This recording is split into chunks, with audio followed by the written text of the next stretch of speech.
anyone that's been. Do we have a fantasy star on our hands here, George? Here is the question with Jaden Daniels of the Washington Commanders. A lot of folks went into the fantasy season saying, hey, look, maybe this isn't Anthony Richardson, but it could be the next best thing. I'm here to tell you, I don't know. I'm sort of feeling like Daniels could be better than Anthony Richardson. I don't know if I'm going to go there yet, all right, but I think he's in the conversation, yeah. What did we hear at draft time? A lot of people wanted a quarterback who could move. Right, you don't want the guy who's going to take 5-7 steps to throw the football anymore, because you want that additional rushing yards. You know, you get 50, 60 yards, that's a touchdown. Right, that's why Josh Allen is so valuable. Lamar Jackson is so valuable. Right, you go up and down. Jalen Hurts. You go up and down here. I think Daniels is going to be a good quarterback. I think Washington got their guy, and he can throw the football too. We know McLaurin's a really good wide receiver. It may not be much else there. We'll see what McCaffrey can be. Luke McCaffrey can be there in time. But, you know, I do have hope for him. I think at season's end, he's going to be a quarterback one. It may be a low-end quarterback one, but a quarterback one nonetheless.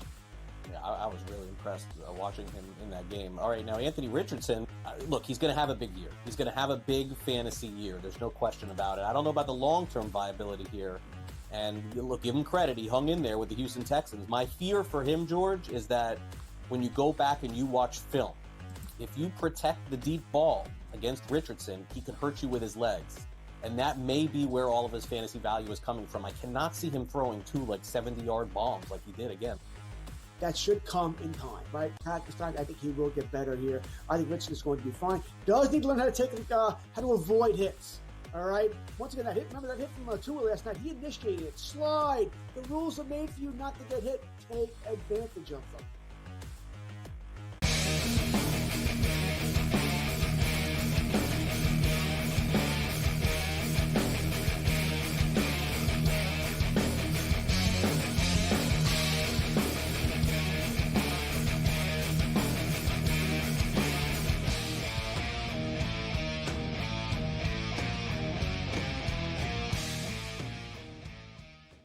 Let's roll. This is Sports Rage. I am Gabriel Morency, the pimps, the players, the hustlers, the people, the bust, and everybody else in between. Let's do this thing. The Twisted Tuesday has begun on the SportsGrid radio and television network, Sirius XM channel 159. It's the calm before the storm, as we're now just a couple of days away from the start of an iconic World Series. The Los Angeles Dodgers have announced that Jack Flaherty will be the Game 1 starter going head-to-head against Garrett Cole, who, of course, pitched for the UCLA Bruins. And Jack Flaherty, of course, is from Burbank, California, an all-Cali special, Game 1. So we're going to have a lot of fun breaking down the World Series throughout the week. We're going to be there live Friday night for Game 1. So we're going to have a ton of picks for you as well on Thursday night's show, because we'll be live from Los Angeles on Thursday night. But we got stuff going on tonight. We got stuff going on right now. And speaking of Los Angeles, L.A. is the place to be this week. Friday's just like off the hook in Los Angeles. Thursday and Friday. The Minnesota Vikings are playing the Los Angeles Rams on Thursday Night Football. Rutgers are at USC on Friday night. You got the World Series on Friday night. Dave Gilmour, Pink Floyd are playing on Friday or Saturday night. There's a massive national high school football game that's like so big. It's like at SoFi Stadium. Like there's a ton of stuff. So in other words, it's going to be like $200 freaking bucks for an Uber to get anywhere in LA on Friday night. But speaking of LA, the Los Angeles Lakers and the Minnesota Timberwolves are getting ready to tip off the NBA season. Has done, and the Boston Celtics, I would say they picked up where they left off, but they were even like more lethal tonight than they were last year. They dropped 29 3-point shots tonight. I should say they made 29 3-point shots. Like, and let's just say how long ago, like 20 years ago in the NBA, 29 3-point shots made was like what, like 2-3 games? You know what I mean? These guys, like they took 61 3-point shots tonight. 61 3-point shots, and they hit nearly 50% of them, and they put up 132 points against the New York Knicks. The Knicks actually shot the ball pretty well. Like the Knicks shooting percentage was sky high, but you can't keep up. And like that's the thing. Whether we like it or don't like it, it is what it is. And I'm not a massive fan of it, but it's similar to home runs and launch angles and all this stuff in baseball. You can't trade 2 for 3s in a modern NBA. It just is what it is. Maybe one day it'll change and somehow, the style will change and it'll go back to a more physical brand of basketball. But if you're the New York Knicks, all right, you score 109 points. You score 109 points in an NBA game, you're supposed to win the game. We lost like 110, 109, right? But you score 109, but the other team, you're trading 2s for 3s, the math doesn't add up at the end of the game. And, that's what makes the Boston Celtics just so damn dangerous, because they're actually good players, right? Some teams are bad and they'll just shoot a bunch of 3s and hope for the best, and it's kind of the equalizer. But Boston have a bunch of good players shooting 3s, right? And they also mix in a little bit of defense, and it's not an easy thing to deal with in the modern NBA. The Celtics are the real deal. They cover the number. The game goes over the number. J.J. Redick makes his debut. Forget about Bronny James. Also, Bronny. J.J. Redick is a big story here. So J.J. Redick coaches his first game in the NBA.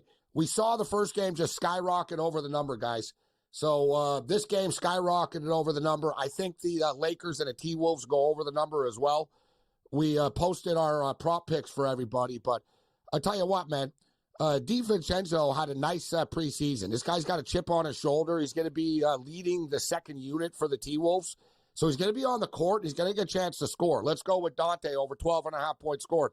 Julius Randle always plays well against the Lakers. The Lakers threw him under the bus years ago. Randle over 18.5 points. Mike Conley over 5.5 assists. D'Angelo Russell over 2.5 3-point shots made. LeBron James over 1.5 3-point shots made. I think this game should have some tempo and some pace to it.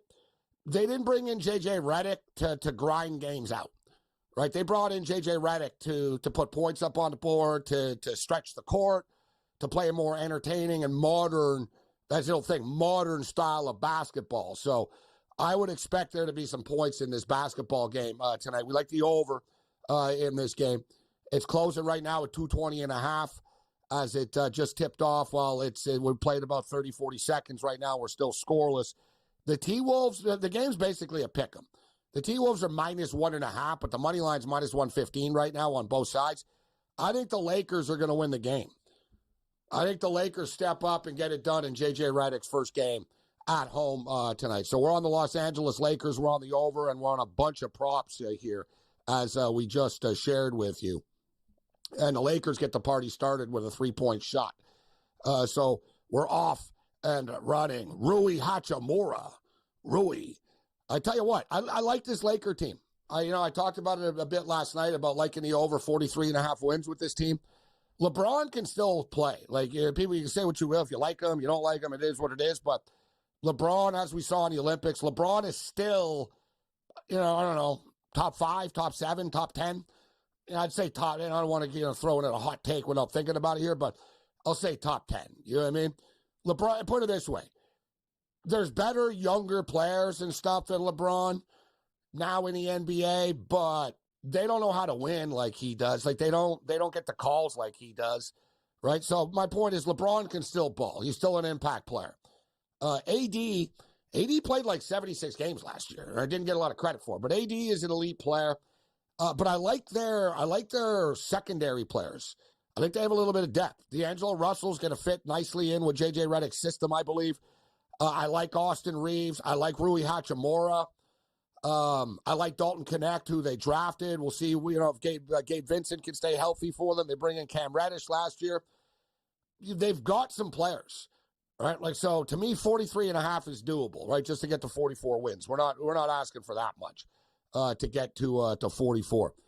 So the NBA is back just 2 games tonight. The NHL decided to do this frozen frenzy thing, whatever.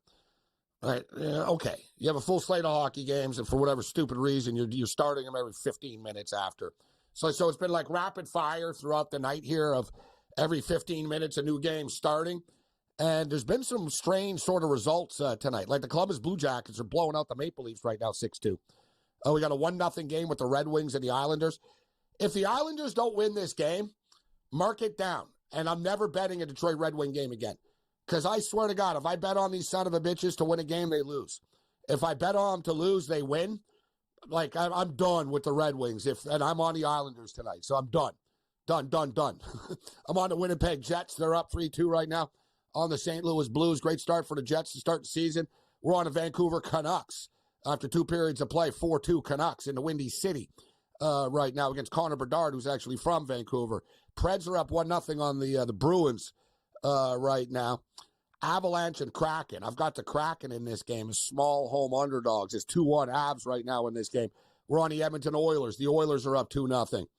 It's funny, the Oilers were big-time favorites earlier in the year, and they weren't winning, and they were a small favorite tonight, minus 125 against the Canes, but they're up 2-0 right now.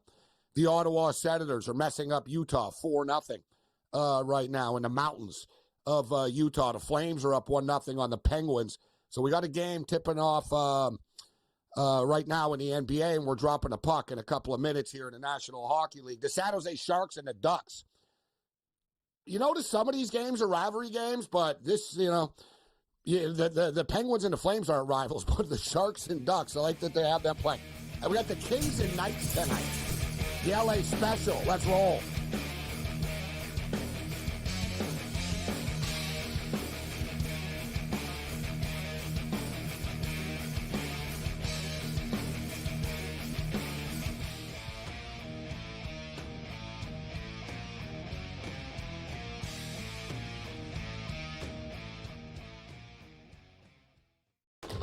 Enter into the magical world of McLuck.com, where even the smallest of spins can win real cash prizes. Adventure into over 1,000 of the best Vegas-style slot games. So what are you waiting for? Unlock your free welcome offer today. Join the fun where winners play and players win. Anyone that's been to a sporting event, the atmosphere before a game, I think Game Time Decisions has that same exact atmosphere. This is our arena.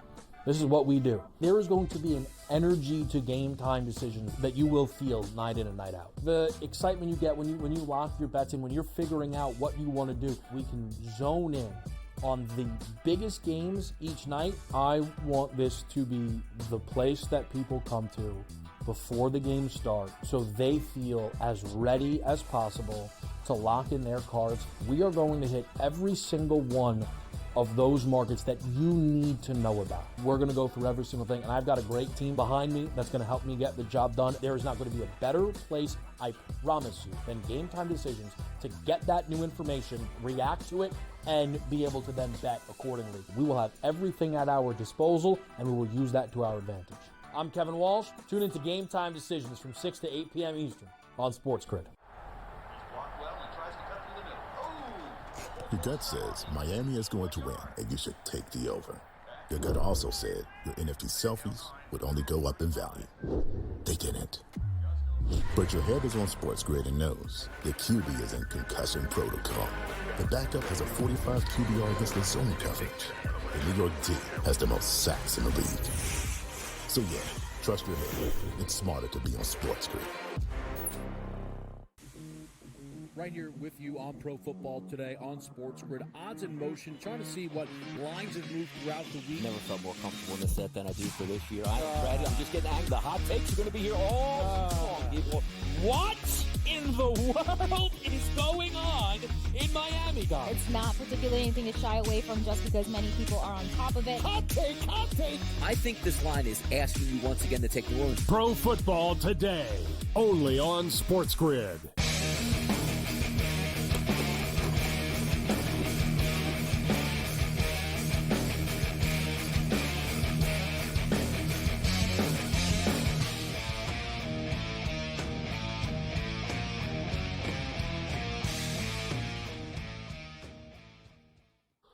Let's roll this. It's SportsRage, the Twisted Tuesday. SportsGrid Radio and Television Network, Sirius XM Channel 159. We have a really busy night. It's a crazy week, and it really is. Like, Friday night is really, we're getting into this sports equinox type of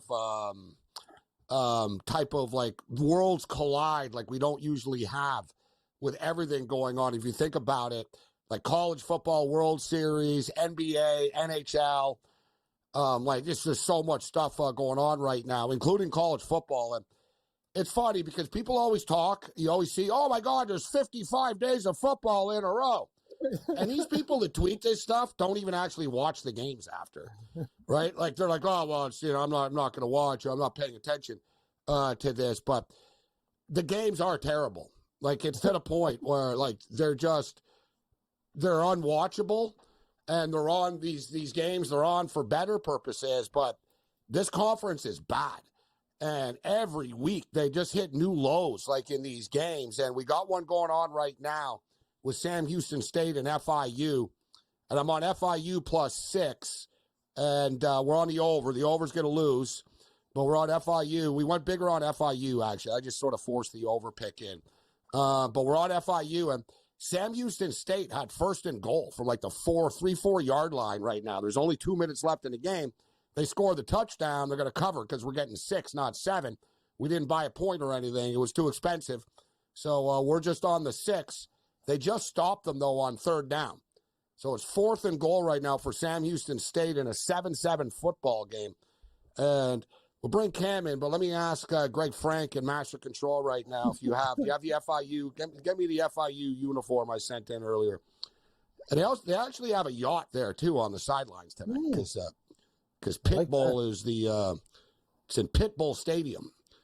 Like, basically, the singer, the performer, the entertainer, I never really seen him sing or say anything. He just sort of stands there and has a bunch of hot girls around. You're right. Right? I never, he's the biggest kind of, con artist, and I don't say that in a bad way. Yeah, he's smart. I got nothing against him, and he's had a tough life. Like, he grew up from nothing. Like, he really did make himself. But he's, made himself into this, billionaire for, not really for being Pitbull, kind of. I don't know any of his songs, and I'm sure he has a couple of hits and stuff. But anytime I see him, he puts on this big show. He doesn't really say much. Come on, everybody, let's party. And he's got a bunch of hot girls dancing. He's got a rapper that does most of the work, and then he'll go, hey, I'm Pitbull. Hey, Pitbull. And then boom, boom. And it's I don't know, and he's just raking it in, right? So in today's college football world, if you have enough money, you can do whatever you want. So Pitbull bought the naming rights to the stadium at FIU, so it's Pitbull Stadium. And as part of it, he's a genius, really is. As part of the deal, he's got exclusive rights to the alcohol. He sells his vodka in the stadium, so he pimps his vodka brand in the stadium sales. Smart. He gets the name of the stadium, it's Pitbull Stadium, but he also got the use of the stadium free of charge, 12 nights a year. So now he's got a free venue to host his concerts in. And these venues aren't cheap, Cam. It costs artists a lot of money, bro, to play in the stadium. Hundreds of thousands of dollars type thing, on the low end. You don't realize it? It costs $50,000, $75,000 just to turn the lights on in an arena if you were a band. Let's say, I want to play. I want to play at the Crypt in L.A. They're yeah, it's $150K just to turn the lights on and for staff. All right, and that's not our rental fee, right? So then you get into, it's serious money. So it's just genius of them, Cam, from a business perspective. I've got a stadium now. I can host my events. I can put on other shows. I can make money. And then, he's pretty cool, though. So he has sort of theme nights. And one of the games, Cam, on the sidelines, he put all of his sports cars on the sideline. There were all a bunch of Lambos and Ferraris and stuff, lining the field. So tonight he put his yacht on the field. Amazing. There's a big yacht. He's got a big boat on the field. I'm just thinking, imagine telling Vince Lombardi came back from the dead. And he was watching a football game. And he'd be like, why is there a boat on the field? And he'd be like, well, sir, it's to recruit. And, people like this stuff. He'd be like, so you're telling me it makes sense to have a yacht, a boat on the side of the football field for entertainment purposes. This is what we're doing here right now. But I think the best gimmick in college football is UNLV. UNLV has the turnover slot machine on the sideline, and they pull the slots. That's the best. You know what I mean? That's amazing. I'll tell you, Gabe. And it's UNLV logos on the slot. It pops up UNLV and stuff. Yeah. Love it. But they all gather around and they pose and they start pulling the slot. It's a good gimmick. Miami started it with the turnover chain. We'll give them. I was going to say give them credit. It's sort of a curse. And look. It's built into baseball, Cam, with the Blue Jays and the Jackets and all this. But Let's get your pick for the Ducks and the Sharks game. We can't miss that classic. We'll get McKinnis' pick. Ducks and Sharks. Who you got? I'm going to take a shot with the Sharks, Gabe. Nothing surprises you, I guess, with this game. They haven't won a game yet, but maybe tonight. Also, I was wrong about the Kings early as a nice pooch, and I'm going to take them against Vegas. 2 pooches, one of them wins, we do well. It's actually been a fantastic night, and I don't say this very often. I bet against the Leafs tonight. I took the Jackets. I bet against the Leafs and took the Jackets. No lie. And they murdered Toronto tonight after a big word versus Tampa Bay. Gabe, I'm on the same stuff you are in college. Let's roll. Let's bring in Andrew McKinnis right now. And I don't know if you have a pick or a prop, and we'll get to the Kings and the Vegas Golden Knights game and after the break here, McKinnis. But there's a saying in the business, the odds makers have to set lines for every game, but the bettors don't have to bet every game. And I'm going to live by that line today, in which I've got no interest in betting the Sharks and Ducks. What's your take on the game? Well, I appreciate you giving me the confidence that I don't have to make a bet on that game, Gabe, if I don't want to with the Sharks and the Ducks. I'm going to give you one. I'm going to give you guys one here. It actually is a player prop. I'm going to go with Troy Terry over 2.5 shots on goal, plus 120. The fact of the matter is this team gives up a ton of shots, and I've really lowered my prop volume this season in the NHL, guys. But when you take a look at a guy like Troy Terry that fires the puck left and right every single night, for the Anaheim Ducks, and the fact that the Sharks for the last 5 years have been a bottom 3 team in shots on goal allowed per game, give me a plus price of what I'm looking for in the prop market these days. Plus 120 is a good one. All right, we'll hit the real game on the other side with the LA Kings and the Vegas Golden Knights.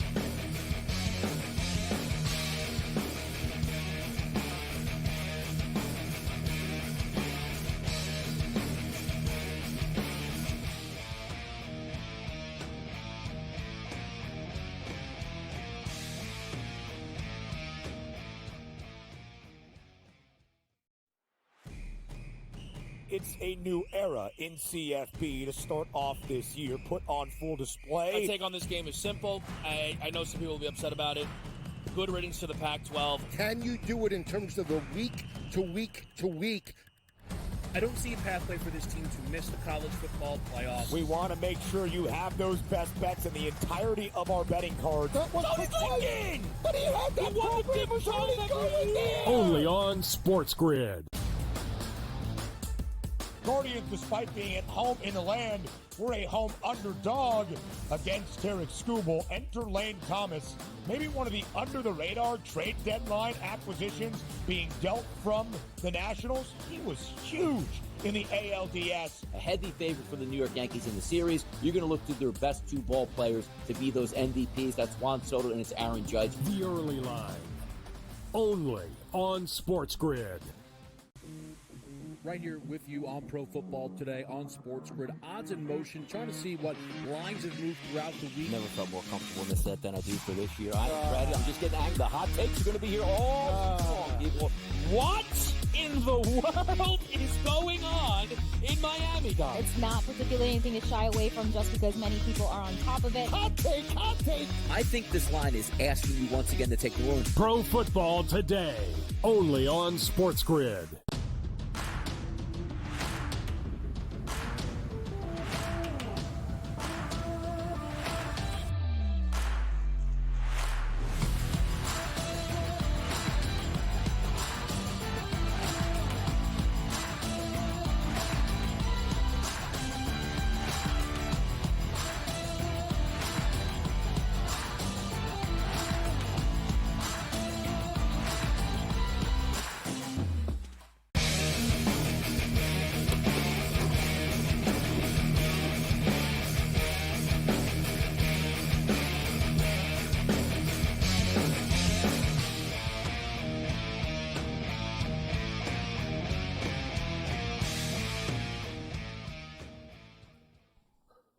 This is SportsRage. I am Morency. Countdown to first pitch is on. World Series were fired up Friday night. The Dodgers made the announcement that Jack Flaherty will be the starting pitcher. We'll get to that a little bit later on. Get you caught up to date with some of the numbers and props. There's actually Game 1 props up already right now. Checking in the association, it's 18-15 right now. Not as high scoring as I would like in Los Angeles. 18-15 for the Los Angeles Lakers. In-game total is currently 214.5. We're on the Lakers and we're on the over in this game. college football, FIU are down to their final play right now. They're down by 3. It's 4th and 9. They're on their own 38-yard line. They just called a timeout. They have to go for it.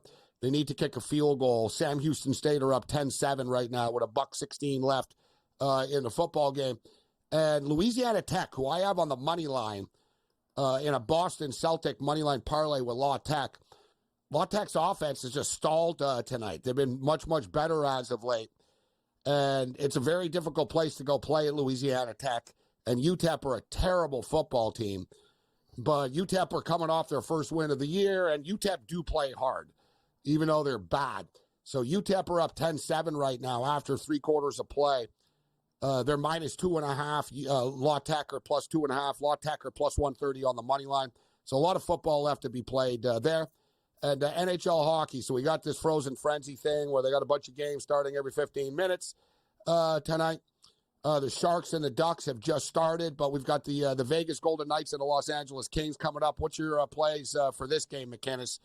The Kings and the Vegas Golden Knights, and, of course, the Los Angeles Kings off to a great start this year. And it should be noted, too, guys, for everybody tuning in, the LA Kings have always been a good road team, right? They're a better road team than home team. They've done well on the road in past years. And 3-1-2 so far on the road. Going into Vegas tonight, McKinnis, what's your pick for the Kings and the Knights? I'm on the Knights money line here in this one. Look, it's been a great day for underdogs.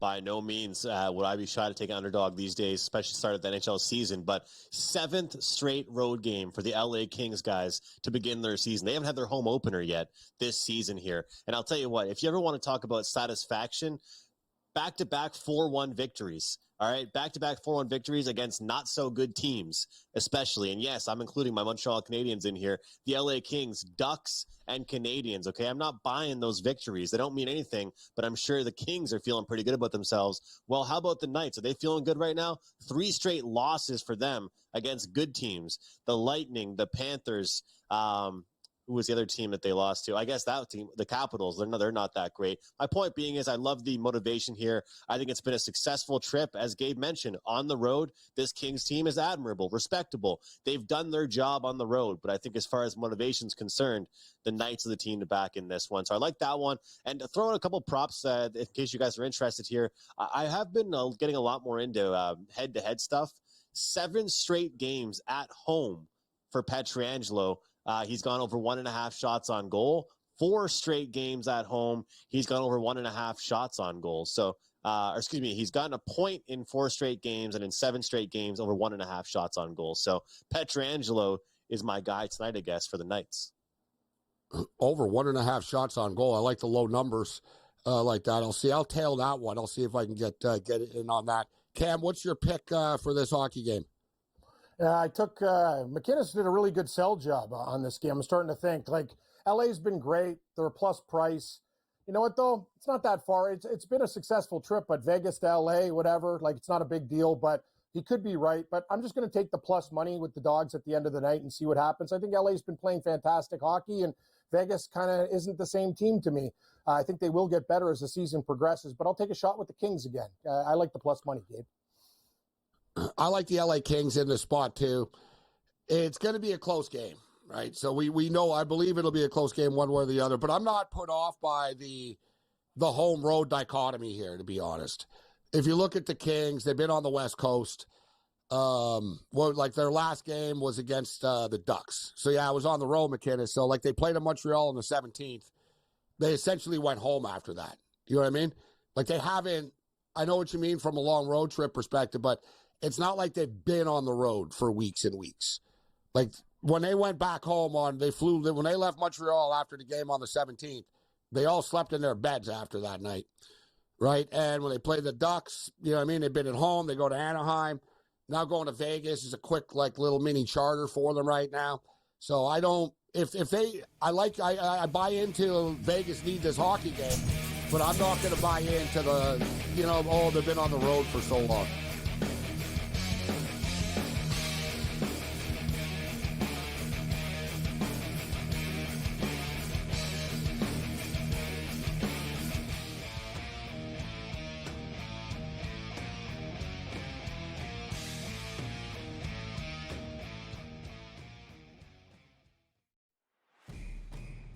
It's a new era in CFB to start off this year, put on full display. My take on this game is simple. I know some people will be upset about it.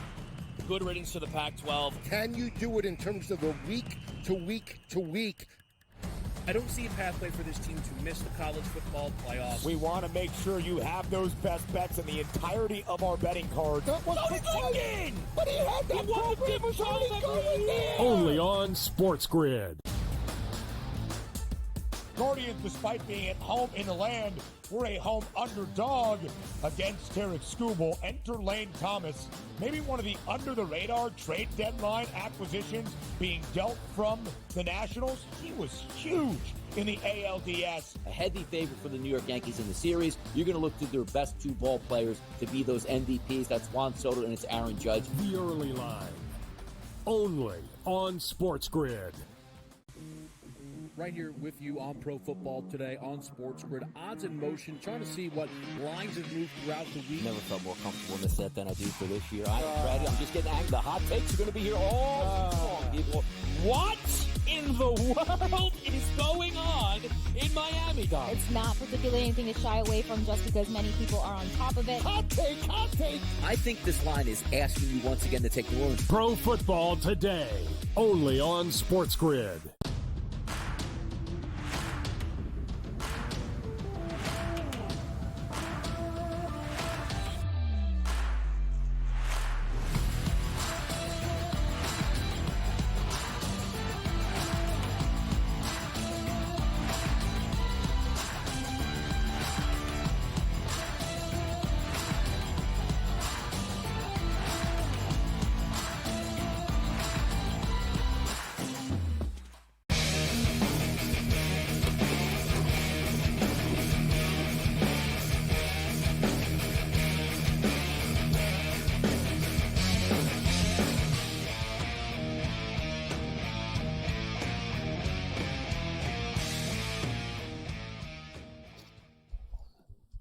This is SportsRage. I am Gabriel Morency, the Pistol Players, the Hustlers, the people that bust them, and everybody else in between. Let's do this thing. So the Ducks and Sharks have begun their game. And the Vegas Golden Knights and the Los Angeles Kings, it should be noted, it's at 11 o'clock Eastern start time, 8 o'clock local Vegas time, which I don't have a problem with. I saw a bunch of people complaining about that on Twitter today. About, why does the game start so late? It's like, because the world doesn't revolve around you on the East Coast. Like, I hate to, like, it's so late. It's like it's 8 o'clock in Vegas. Trust me, it's not late in Vegas, okay? Like, it's 8 o'clock. They'll be fine. It's like the same wussbags crying last night. Oh, they should stagger the games. Why are 2 NFL games on at once? I know. Life's so hard. You get so hard, so complicated. It's like, I got 2 NFL games on at once. Like, how can my little brain comprehend this? Amazing. I love your seriously. Like, no, there's a lot of people. I saw people like all these millennial type. Well, why I don't understand this, and why is it on ESPN Plus, and why is it? Just shut up. Like, you know what I mean? Like, people got to squawk about everything all the time, like constantly. And in fact, I've said it a million times. The NCAA tournament used to kick ass because of that. The NCAA tournament used to be cool. They used to have like 1 million games on at once, and it was chaos. It was like, oh my God, it was like all at once. Now they drag it out. It's like, we'll have a game at 2. We'll have a game that start at 2:30. We'll have a game. So in other words, it's not March Madness now. It's just another Saturday of basketball that you stretch out all day, right? Like, They tinker with everything, but I'll give credit to Adam Rank of the NFL Network, who had a great tweet, and I retweeted it, in which he said these modern wussbags essentially wouldn't have been able to handle the Monday night wrestling wars, and when WCW and Monday Night Raw went head to head. That's the best when things are going head to head. And speaking of which, the WNBA finals went head to head the other night with Monday Night Football. Major League Baseball and or baseball Sunday night, whatever it was, with the baseball, football, that was it. They won against the Mets, Dodgers, NFL football, and they still got 2.2 million viewers, which is insane. So they're doing just fine as well. 2.2 million viewers had to watch the game end the way it did. Had to watch the game go to overtime because of that bump, travel, whatever the hell that was. That's a disgrace. I mean, it's absolute disgrace. I watched a lot of the NBA or WNBA this year. Good basketball, some great competitive games.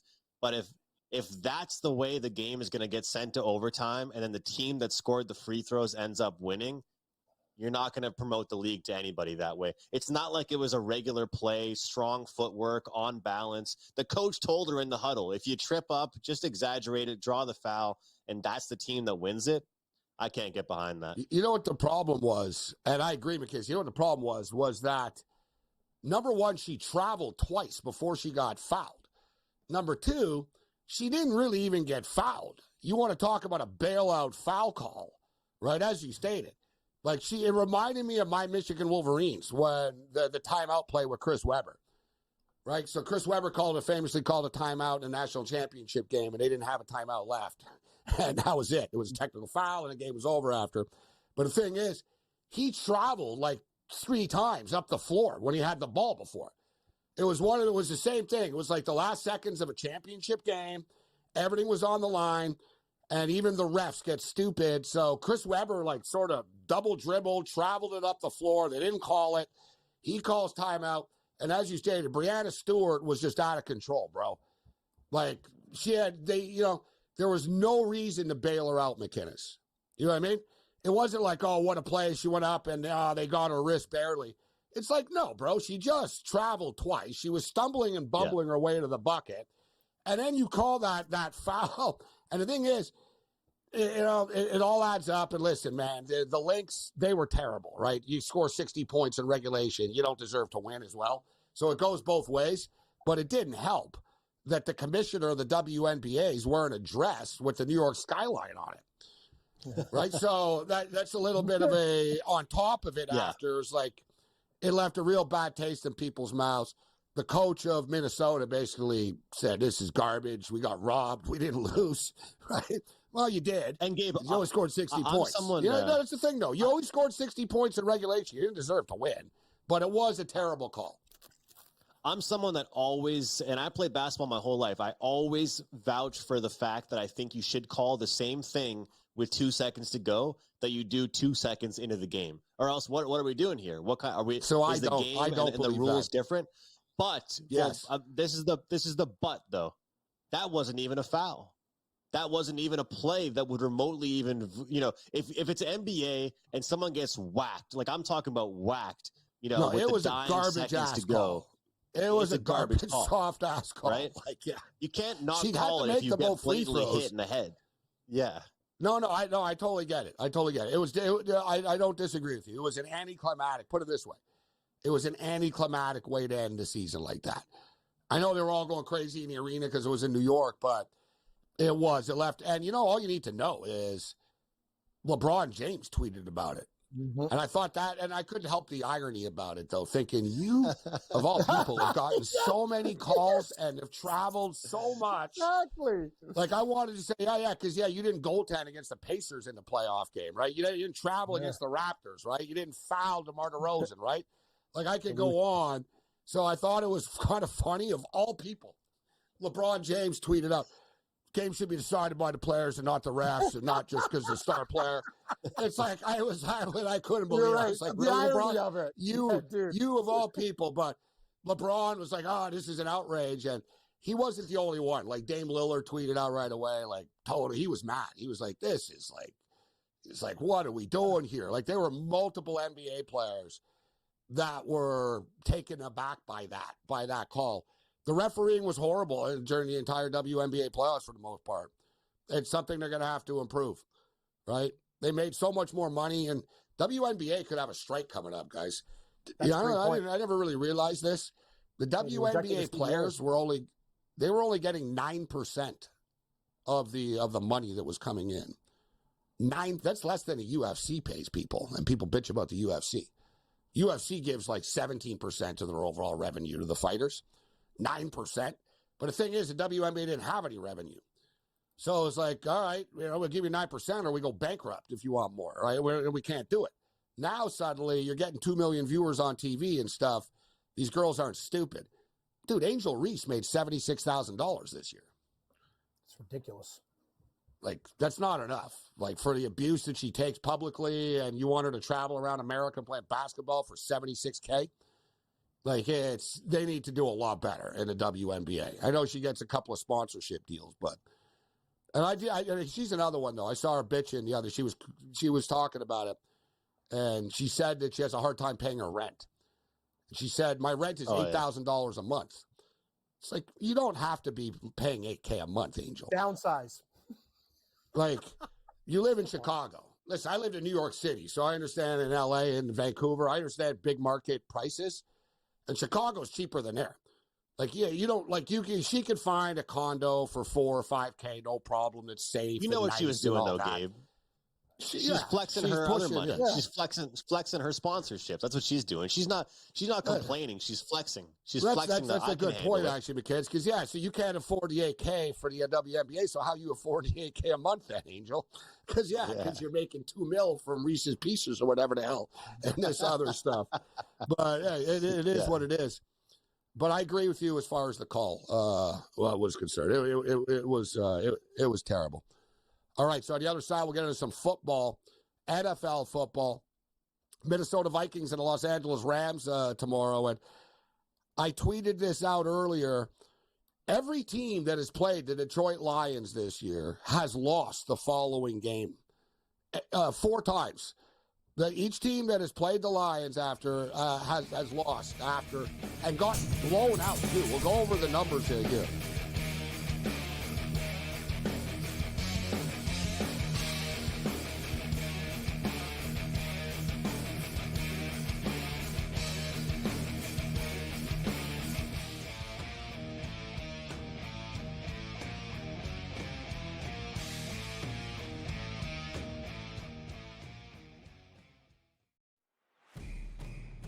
It's a new era in CFB to start off this year, put on full display. My take on this game is simple. I know some people will be upset about it. Good riddance to the Pac-12. Can you do it in terms of the week to week to week? I don't see a pathway for this team to miss the college football playoffs. We want to make sure you have those best bets in the entirety of our betting cards. That was thinking! But he had that program going there! Only on SportsGrid. Guardians, despite being at home in the land, were a home underdog against Tarek Skubal. Enter Lane Thomas, maybe one of the under-the-radar trade deadline acquisitions being dealt from the Nationals. He was huge in the ALDS. A heavy favorite for the New York Yankees in the series. You're going to look to their best 2 ball players to be those MVPs. That's Juan Soto and it's Aaron Judge. The early line. Only on SportsGrid. Right here with you on Pro Football Today on SportsGrid. Odds in motion, trying to see what lines have moved throughout the week. Never felt more comfortable in this set than I do for this year. I'm ready. I'm just getting angry. The hot takes are going to be here all long, people. What in the world is going on in Miami, guys? It's not particularly anything to shy away from just because many people are on top of it. Hot take, hot take. I think this line is asking you once again to take the room. Pro Football Today, only on SportsGrid.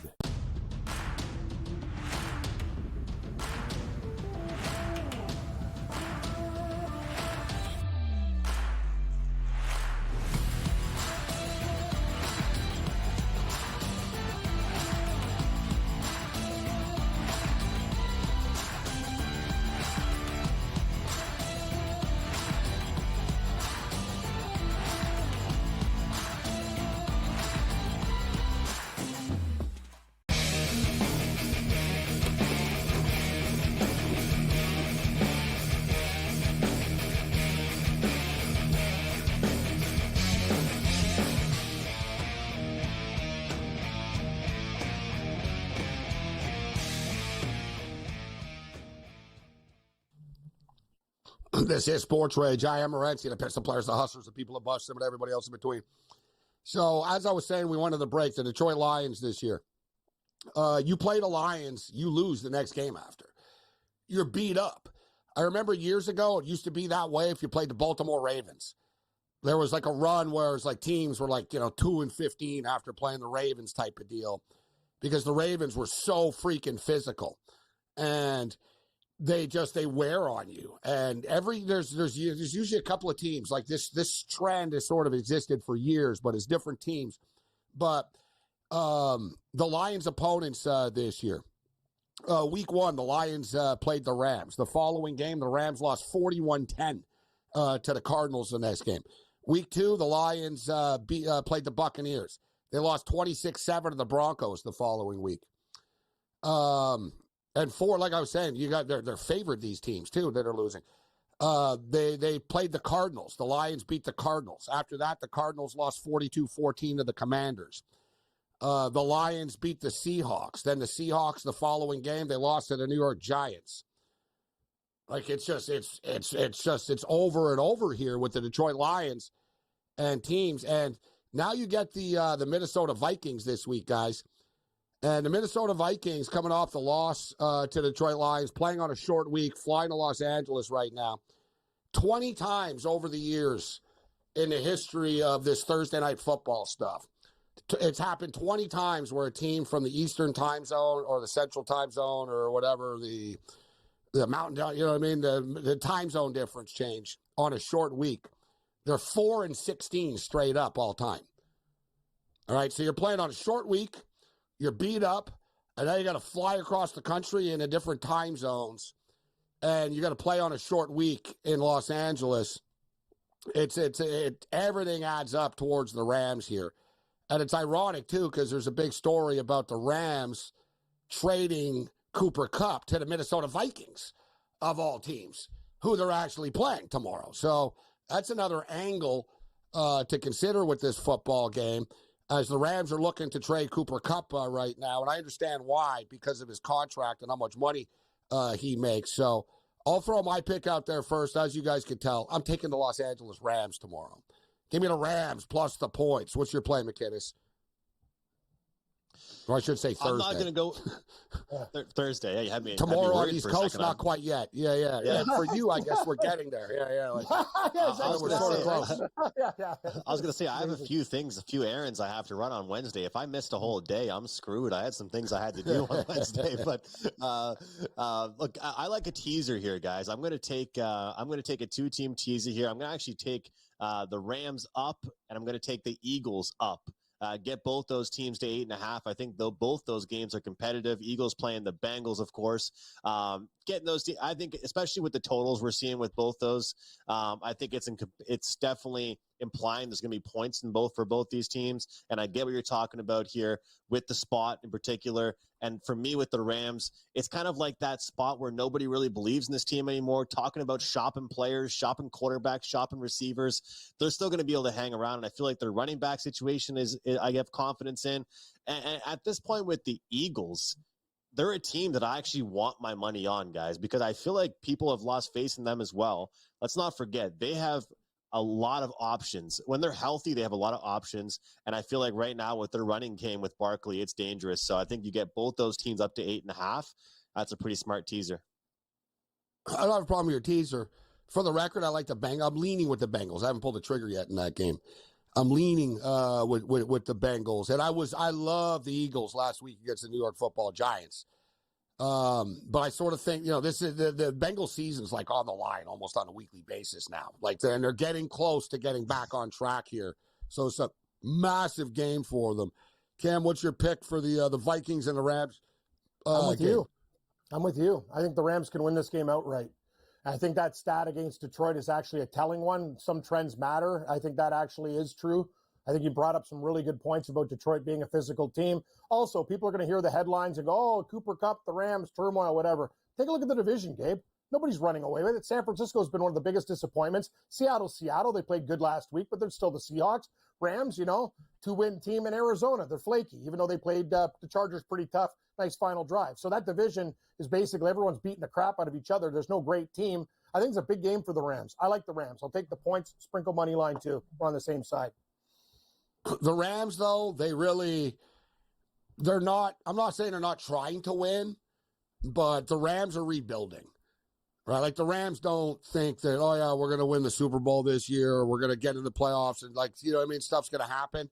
They're looking to trade players. Like they're looking to They won the Super Bowl a couple of years ago, and the credit card bill was due after, right? They went all in. They had all these vets and all these contracts. They were in salary cap hell, and they've done an awesome job. Who is it? Snead.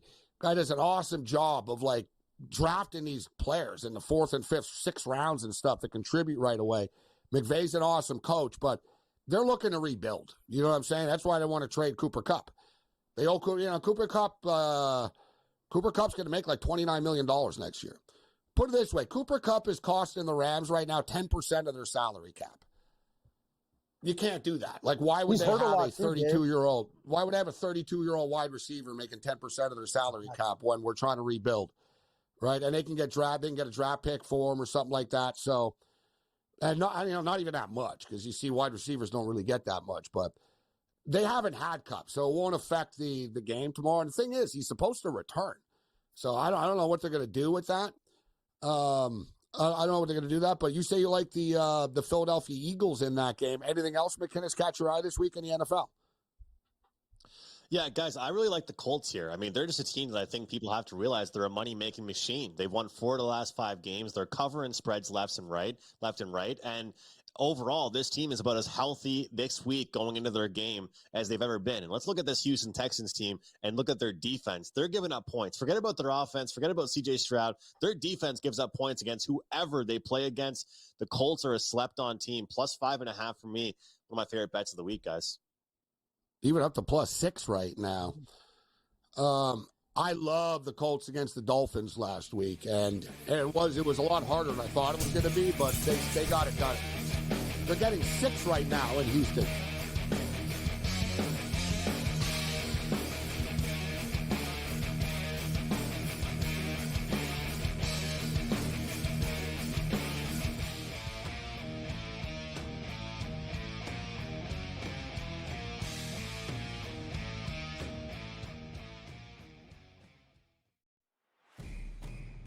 It's a new era in CFP to start off this year, put on full display. My take on this game is simple. I know some people will be upset about it. Good riddance to the Pac-12. Can you do it in terms of the week to week to week? I don't see a pathway for this team to miss the college football playoffs. We want to make sure you have those best bets in the entirety of our betting cards. That was Lincoln! But he had that program was going there! Only on SportsGrid. Guardians, despite being at home in the land, were a home underdog against Tarek Skubal. Enter Lane Thomas, maybe one of the under-the-radar trade deadline acquisitions being dealt from the Nationals. He was huge in the ALDS. A heavy favorite for the New York Yankees in the series. You're going to look to their best 2 ball players to be those MVPs. That's Juan Soto and it's Aaron Judge. The early line. Only on SportsGrid. Right here with you on Pro Football Today on SportsGrid. Odds in motion, trying to see what lines have moved throughout the week. Never felt more comfortable in this set than I do for this year. I'm ready. I'm just getting angry. The hot takes are going to be here all long, people. What in the world is going on in Miami, guys? It's not particularly anything to shy away from just because many people are on top of it. Hot take, hot take. I think this line is asking you once again to take the room. Pro Football Today. Only on SportsGrid.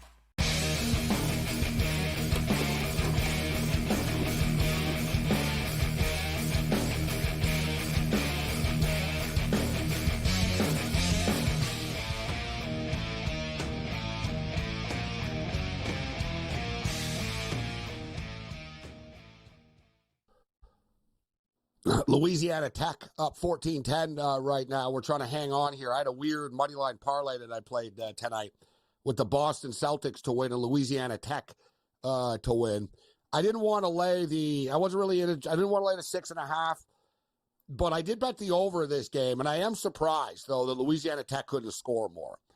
yet for, this game is still undecided right now. Louisiana Tech, you never know. There's 3 minutes left. They're on the UTEP 46-yard line right now. I mean, they're good with just killing the clock off, but potentially they kick a field goal. Suddenly Louisiana Tech are covering the number that they laid before the game. NBA basketball started tonight. Of course, the Celtics hit 29 three-point shots tonight.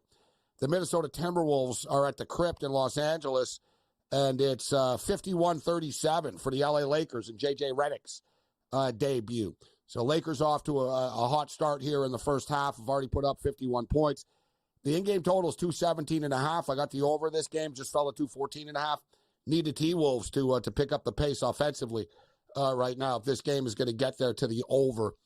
NHL hockey, the Vancouver Canucks now up 6-3 in the game's final seconds here. Canucks up 6-3 on the Hawks. Avalanche up 3-1 on the Kraken with 6 minutes left. And McInnes needs one more goal from the Avalanche. Kraken will probably pull a goalie down too. Predators are up 2-0 on the Bruins. I'm on the Oilers. They're up 2-1 on the Canes.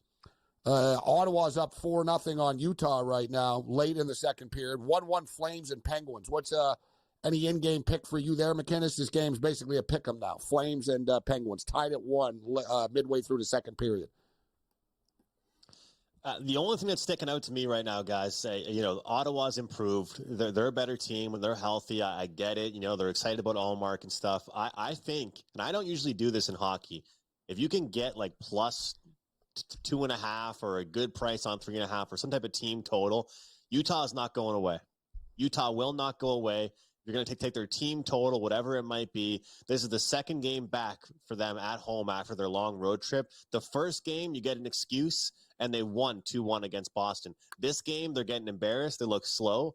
I don't think this team goes away. If you can get me a plus 2.5 or 3.5, I think sign me up for that one. Or just maybe give me a live over. I think this game could have some fireworks. Let's not forget, guys, Utah, they're just the new version of Arizona. They're still the Coyotes here. So they're still going to be a sloppy team defensively. Well, that's exactly right. They are the Coyotes. Yeah. People sort of think, there's new teams. Well, they're not really a new team. It's the Arizona team in a new city right now. But you can get the Utah Hockey Club plus 3.5 goals at plus 170 right now. Tempting. That's amazing. And they're down 4-0. So one goal. Like, you know what I mean? That actually is a pretty nice number. They're plus 4.5 goals, minus 220.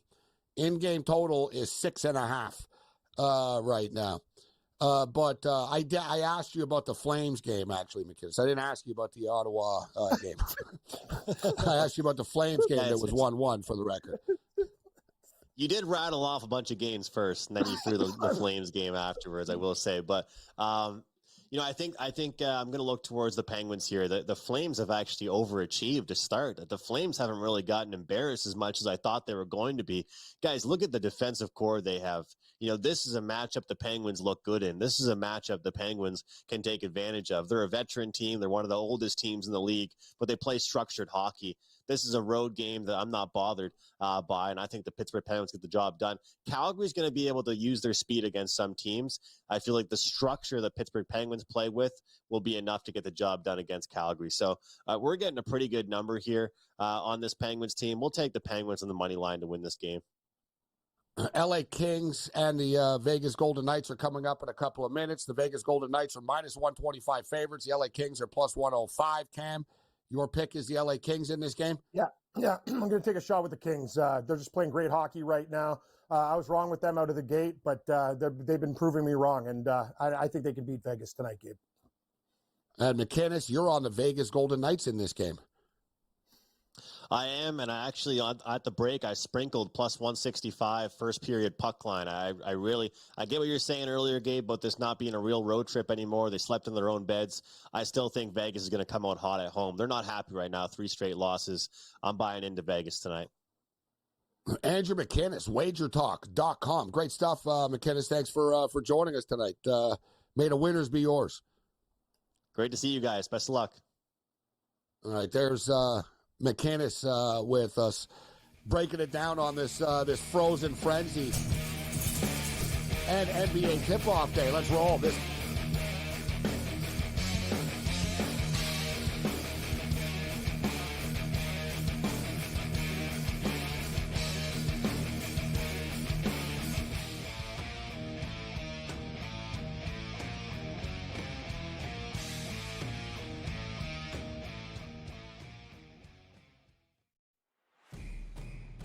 it's a new era in CFP to start off this year, put on full display. My take on this game is simple. I know some people will be upset about it. Good riddance to the Pac-12. Can you do it in terms of the week to week to week? I don't see a pathway for this team to miss the college football playoffs. We want to make sure you have those best bets in the entirety of our betting cards. But he had that program was going there. Only on SportsGrid. Guardians, despite being at home in the land, were a home underdog against Tarek Skubal. Enter Lane Thomas, maybe one of the under-the-radar trade deadline acquisitions being dealt from the Nationals. He was huge in the ALDS. A heavy favorite for the New York Yankees in the series. You're going to look to their best two ball players to be ththose MVPs. That's Juan Soto and it's Aaron Judge. The early line. Only on SportsGrid. Right here with you on Pro Football Today on SportsGrid. Odds in motion, trying to see what lines have moved throughout the week. Never felt more comfortable in this set than I do for this year. I'm just getting angry. The hot takes are going to be here all long, people. What in the world is going on in Miami, guys? It's not particularly anything to shy away from just because many people are on top of it. Hot take, hot take. I think this line is asking you once again to take New Orleans. Pro Football Today. Only on SportsGrid.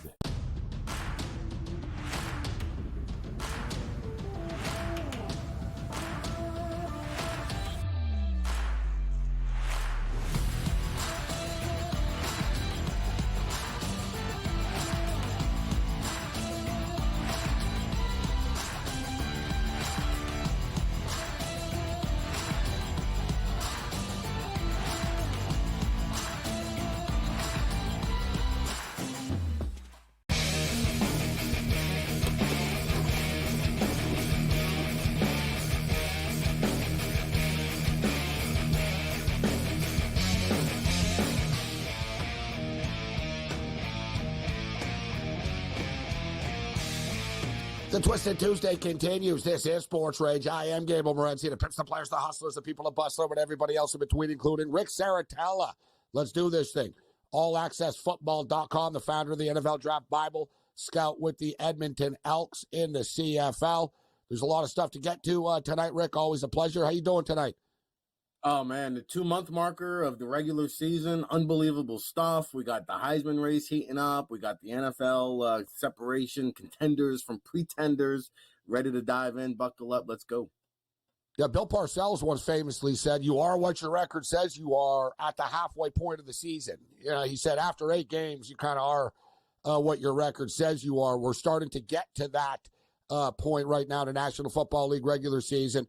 And the MVP conversation is starting to heat up a little bit right now, Rick, as well. And it'd be hard to find anybody. And it's crazy because there's a few quarterbacks that are playing awesome football this year. But Lamar Jackson is setting the bar pretty high, bro. I mean, between what he does on the ground with the rush yards and, 5 touchdown passes and the stats that he's racking up, the Baltimore Ravens, as well as they're playing, they're not just winning, Rick. They're smashing teams right now. And Josh Allen is playing elite football this year. You have to tip your cap to Josh Allen. I think Jared Goff's got like more touchdown passes and incompletions in the last month. I mean, it's unbelievable. The guy's like 18. He's throwing perfect games. 18. Yeah. I saw John Gruden do his crazy TikTok videos that he's doing. And Gruden was like, I couldn't go 18 for 18 in a warm-up on the field before the game starts, let alone in an NFL game. Like, he's like, you know how hard that is? People aren't, like, putting it in context enough. But let's start off with Lamar Jackson. Unbelievable stuff, and he is the favorite right now to be the MVP, Rick. Yeah, can I get boom, Sammy? Can I get some like shaking graphics for the John Gruden TikTok? I've been enjoying those things. Oh yeah, hey. Yeah, boom. He makes the faces. But look at this play. I mean, I'll tell you though, like Lamar Jackson is playing lights out. I think Derrick Henry is arguably the best offseason addition. And it's made Lamar Jackson's life much easier because now you've got to compensate with that RPO when he goes and tucks it, and it's Henry or it's Jackson, and these linebackers and these ends that set the edge against the run, they got to make business decisions. That's hard to defend. Now, I will say this: the Baltimore Ravens, when I look at their tight end sets, like Mark Andrews, Isaiah Likely, like that's the best 1-2 tight end combination in the league. Zay Flowers is coming to his own. I saw Brashard Perryman actually catch a touchdown pass the other night. So, like, the supporting cast is there, I think, at an all-time high for Lamar Jackson. So let me tell you this. What if I said, Gabriel Morency, that Patrick Mahomes and the Kansas City Chiefs are the lone undefeated team in the National Football League, and that Patrick Mahomes has done more with less than any point in time of any given time of his career? And I know he has 6 touchdowns, 8 interceptions, but this is why I'm an advocate for changing the NFL awards, because I think, like, they do it during the bye week in February. They give out these awards, but they make the voters choose before the playoffs begin. It's an ass-backwards system. That's why they should make the MVP included with the playoffs, because then you have the true most valuable player. I can't really dictate or determine the most valuable player until the season is over. I don't want to do it based on the regular season because we don't know the outcome. And the NFL needs to make a change. But I'll tell you what, when you talk about Isaiah Pacheco's gone, Rashee Rice is gone, I think Xavier Worthy, I mean, Patrick Mahomes is like throwing touchdowns to McCole Hardman. Travis Kelce's out there partying in the offseason. He's a shell of himself. And Patrick Mahomes is just put the only. He's partying in the season. He's partying in the season, too. Not just off season. The only undefeated team. So, I mean, I think you could stay you raise a good point. Because part of me thinks, and listen, Lamar is plus 250, Mahomes is plus 400, Josh Allen's plus 550, Goff is 6-1, then there's a drop-off. And part of me thinks, well, Mahomes isn't putting up big numbers or anything. But as you stated, they're undefeated, they're winning football games. But I would venture, my counter-argument against Patrick Mahomes being the MVP would be that they're winning because of their defense. Right, and that Chris Jones is awesome, Spagnuolo is awesome, and you know their schemes. They do a great job drafting defensive players, as I don't need to tell you as well. But you raise great points as far as what is an MVP, but also you raise great points as far as them winning. He's still winning games. Josh Allen playing at a great level as well, but they're not undefeated. And what I would say to you, and I don't know if you agree with me, is. And I hate to say this because they played each other and Kansas City beat them barely, by an inch. But I think Baltimore are playing the best football right now, right? Like if KC are the team to beat, Rick. But I think in the AFC, it's kind of shown right now. You have KC, you have Baltimore, and you got Buffalo, bro. To me, though, that's the class of the AFC, and KC's the one to beat still. Can Buffalo or Baltimore pull it off and string together enough wins in the playoffs in a row? Neither of them have been able to do it. Baltimore's been unable to do it in the past, Rick. But something you said that I totally agree with. People have criticized Lamar in the past, and teams have dropped back into this nickel coverage and really jam it up and make him make these decisions. He hasn't really had weapons to work with in the past. And hell, he nearly won last year with just Zay Flowers. This is definitely the most weapons that Lamar has ever had in his career there. Yeah, and I think you can argue that Derrick Henry is almost just as valuable as Lamar Jackson to that offense. But again, you talk about Lamar, what he's doing, Patrick, what he's doing. I had a great point to raise. I lost my train of thought, but it'll come back to me. But I will say this, like at the end of the day, you've got these candidates, but we can't determine the outcome until we see how the season unwinds. We'll say, I think Baltimore right now is number 2 in my power rankings. Kansas City's the team to beat. Here's the point. Bring it back around again. So when you play against Kansas City, Gabe, it's the Michael Jordan effect. We talked about this. Patrick Mahomes and the Kansas City Chiefs get all the calls. And as long as they're the champions, like whether you like that or not, that's just the way the league rolls. And so the Chiefs are going to get all the calls. When you play against the Chiefs or when you bet against the Chiefs, you're also playing against the third party, the referees. Like they give the Chiefs all the calls. They're taking it to the next level now with this, though. It's almost like the NBA. It's been like that for 3 years. I've watched it for 3 years. I watched it against the Bengals in the AFC Championship. I watched it against the Eagles in the Super Bowl, and I watch it almost every weekend on prime time. They're in prime time. I see them get all the calls. I see it with my own eyes. You can't tell me otherwise. Even the game they beat the Cincinnati Bengals this year, guys, the Bengals had him in a 4th and 16. The game was on the line.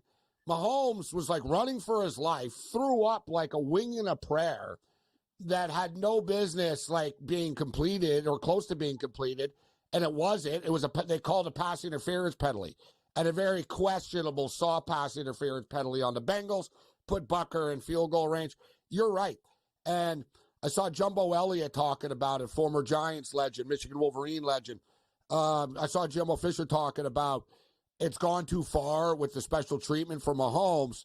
And we see Mahomes do his little thing all the time now, Rick, too, where he runs down the sideline and he keeps going. And if you touch him, you get a penalty, and he knows it. I swear to God, bro. And I know with Bounty Gate and all this stuff, you got to be careful what you say before the game in the room because everything's recorded now. But you got to light him up on the sideline. Let him know. You know what? We don't even care. We're going to get the 15-yard penalty. We're going to smoke your ass, bro. I think people need to, like, raise it up a notch with the Chiefs a little bit. But it's a great point that you raise. But about, like, the Jordan factor. And also teams seem to, like, you know what I mean? They seem to choke around them. They feel pressure around them. Like, you know, I heard Tom Brady say, no one beats them in the fourth quarter, bro. The fourth quarter is always different with the Chiefs. Mahomes is always lurking. He's, you know.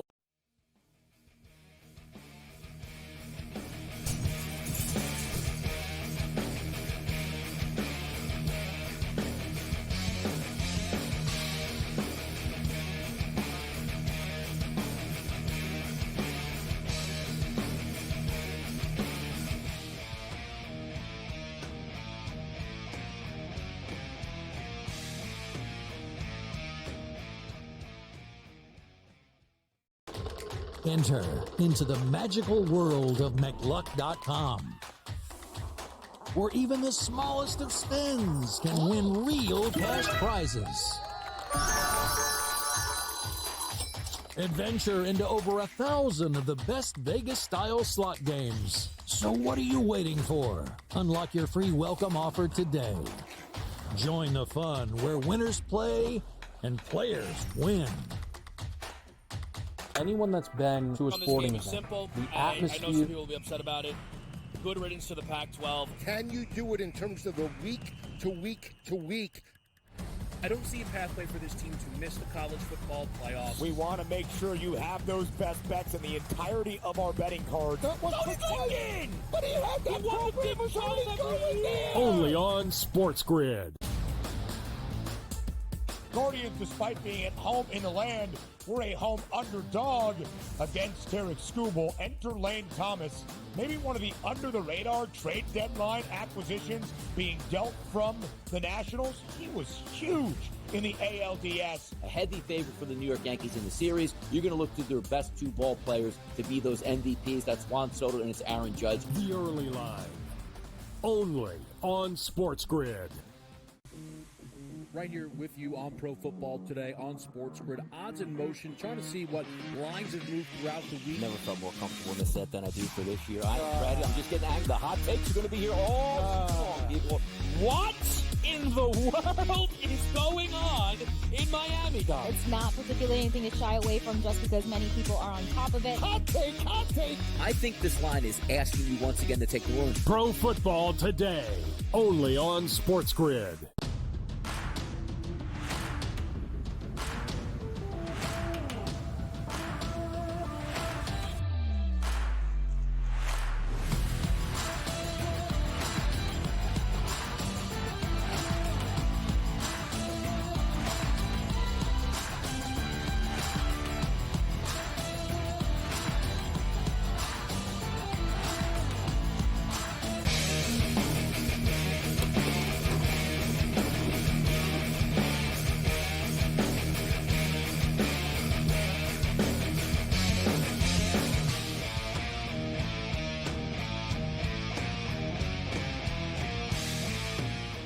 The Twisted Tuesday continues. This is SportsRage. I am Gabriel Morency, Sirius XM Channel 159 on the SportsGrid Radio and Television Networks. Rick Saratella kicking it with us. And we like to check in on a weekly basis on the NFL Draft #1 overall pick odds. And they've been pretty stagnant for the most part. And you've heard me say on a weekly basis that I do not believe that Carson Beck or Quinn Ewers will be the top pick of the draft, despite the fact that they were favorites. And they just played against each other, and Quinn Ewers got taken out of the football game. He got put back in the second half. Of course, Carson Beck and the Georgia Bulldogs beat the Texas Longhorns, but Carson Beck has never looked like a number one overall pick to me. And I think he has a lot of positive traits, but when teams are looking for a number one pick, some teams are looking for a personality. Some teams are looking for a flair and trying to sell tickets and get on TV. And Shedeur Sanders is going to be able to do that for you. And quite frankly, I think I like Shedeur Sanders better than Carson Beck. And Rick, I know you've liked Jalen Milroe. I've liked Jalen Milroe a lot. People thought I was crazy last year when I said next year Jalen Milroe will be a top pick in the NFL draft. Oh, you're nuts. Well, here we are right now, and I think he'll be a top 10 to 15 pick in the NFL draft. But the updated odds right now, and these are from FanDuel, Shedeur Sanders, plus 450. Carson Beck, plus 700. Travis Hunter, plus 750. Cameron Ward, plus 750. Quinn Ewers, plus 750. Jalen Milroe, 15-1 to be the top pick in the draft. And I guess something that's interesting about this draft, Rick, is there's the potential for a team to maybe have the worst record in the league, let's say the New England Patriots, that love the young quarterback they've already taken. So maybe they take a defensive player that they're in love with, or maybe they trade the pick. But I thought that James Pierce had a nice night against Bama the other night, just for the record. What are your thoughts on this right now, Rick, on where this stands this week? Real quick on Pierce, he finally showed up because he's been on the back of a milk carton all season long. But, you got to like the traits there. I think the most fascinating thing that you mentioned about all these players, Gabe, in 2024/2025 is the NIL era. Like, all these players have eligibility left. And I wouldn't recommend Quinn Ewers coming out for the draft. I would say, you know what, young man, you would be better served going back to college. Okay. And I know Texas, they've kept Arch Manning there because of the NIL. Can they afford to keep two quarterbacks there? Does he enter the transfer portal?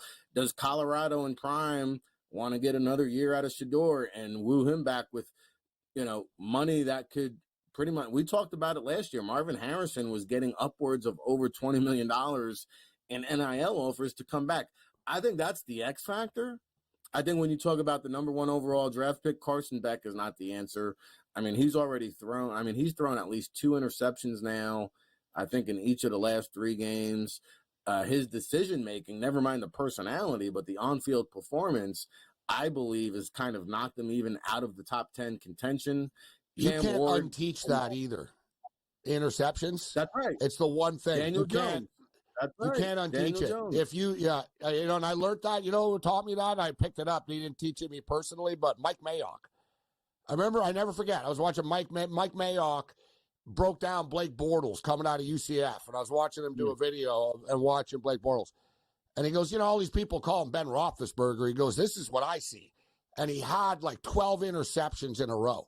And he said, why would you throw that ball? Why would you do this? And he went through all these different plays that he did, and he brought up, he goes, if it's in his inherent nature to make those plays. You can't unteach that.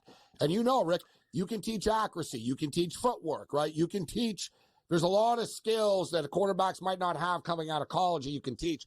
You can't unteach the turnover gene, bro. You just can't do it. That's right. And I would say this, it's different where a Shedeur Sanders might have some interceptions because he puts the team on his back. Well, he's got to force it. It's a little bit different. Yeah. Right. We've never seen Shedeur Sanders play on a real football team before. Right. Well, with that's star players. That's the thing. If you project Shedeur Sanders to the NFL level, he's going to have a better NFL career. He'll have a better pro career than a college career because Carson Beck, every one of those offensive linemen is playing on Sundays. Shedeur Sanders doesn't even have 2 seconds to throw the ball.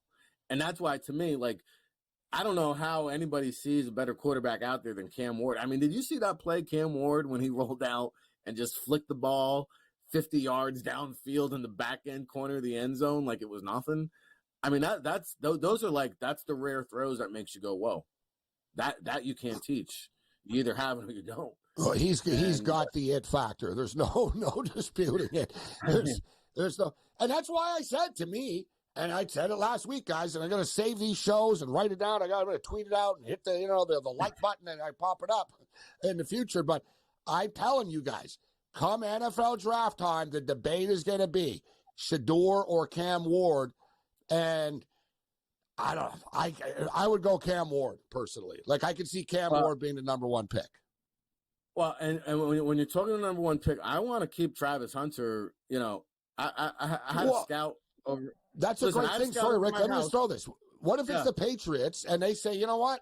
We're taking Travis Hunter. He's too good of a football player. He'll help us on both sides of the football, right? Yes, I would not trade out of that spot. I would take Travis Hunter. I had someone at my house arguing this the other day. What Travis Hunter's done, I've never seen. I mean, I've been watching football since I'm 6 years old. In 40 years, I've never seen a guy average 130 snaps a game. That's unheard of. I mean, go find me the last guy that did that. And he's doing that at a high level. Like he could be a first-round pick as a wide receiver or a cornerback. Are you kidding me? This guy's lights out, head and shoulders above any player on the planet.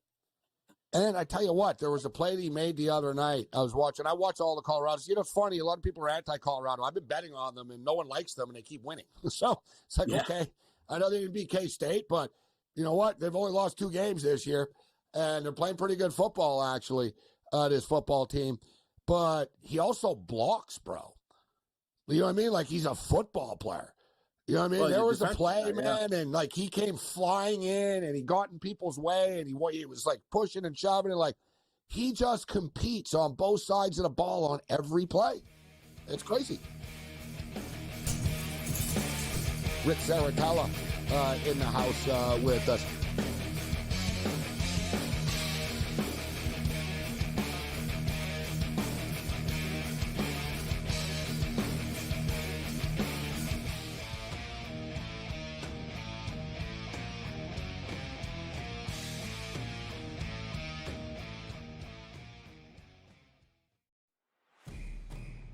It's a new era in CFB to start off this year, put on full display. My take on this game is simple. I know some people will be upset about it.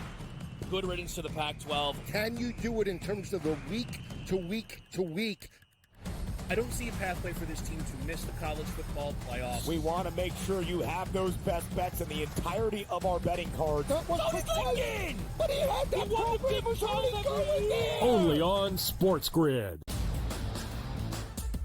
Guardians, despite being at home in the land, were a home underdog against Derek Skubal. Enter Lane Thomas, maybe one of the under-the-radar trade deadline acquisitions being dealt from the Nationals. He was huge in the ALDS. A heavy favorite for the New York Yankees in the series. You're going to look to their best 2 ball players to be those MVPs. That's Juan Soto and it's Aaron Judge. The early line.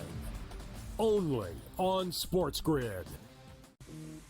Right here with you on Pro Football Today on SportsGrid. Odds in motion, trying to see what lines have moved throughout the week. Never felt more comfortable in this set than I do for this year. I'm ready. I'm just getting angry. The hot takes are going to be here all long, people. What in the world is going on in Miami, guys? It's not particularly anything to shy away from just because many people are on top of it. Hot take, hot take. I think this line is asking you once again to take the room. Pro Football Today, only on SportsGrid.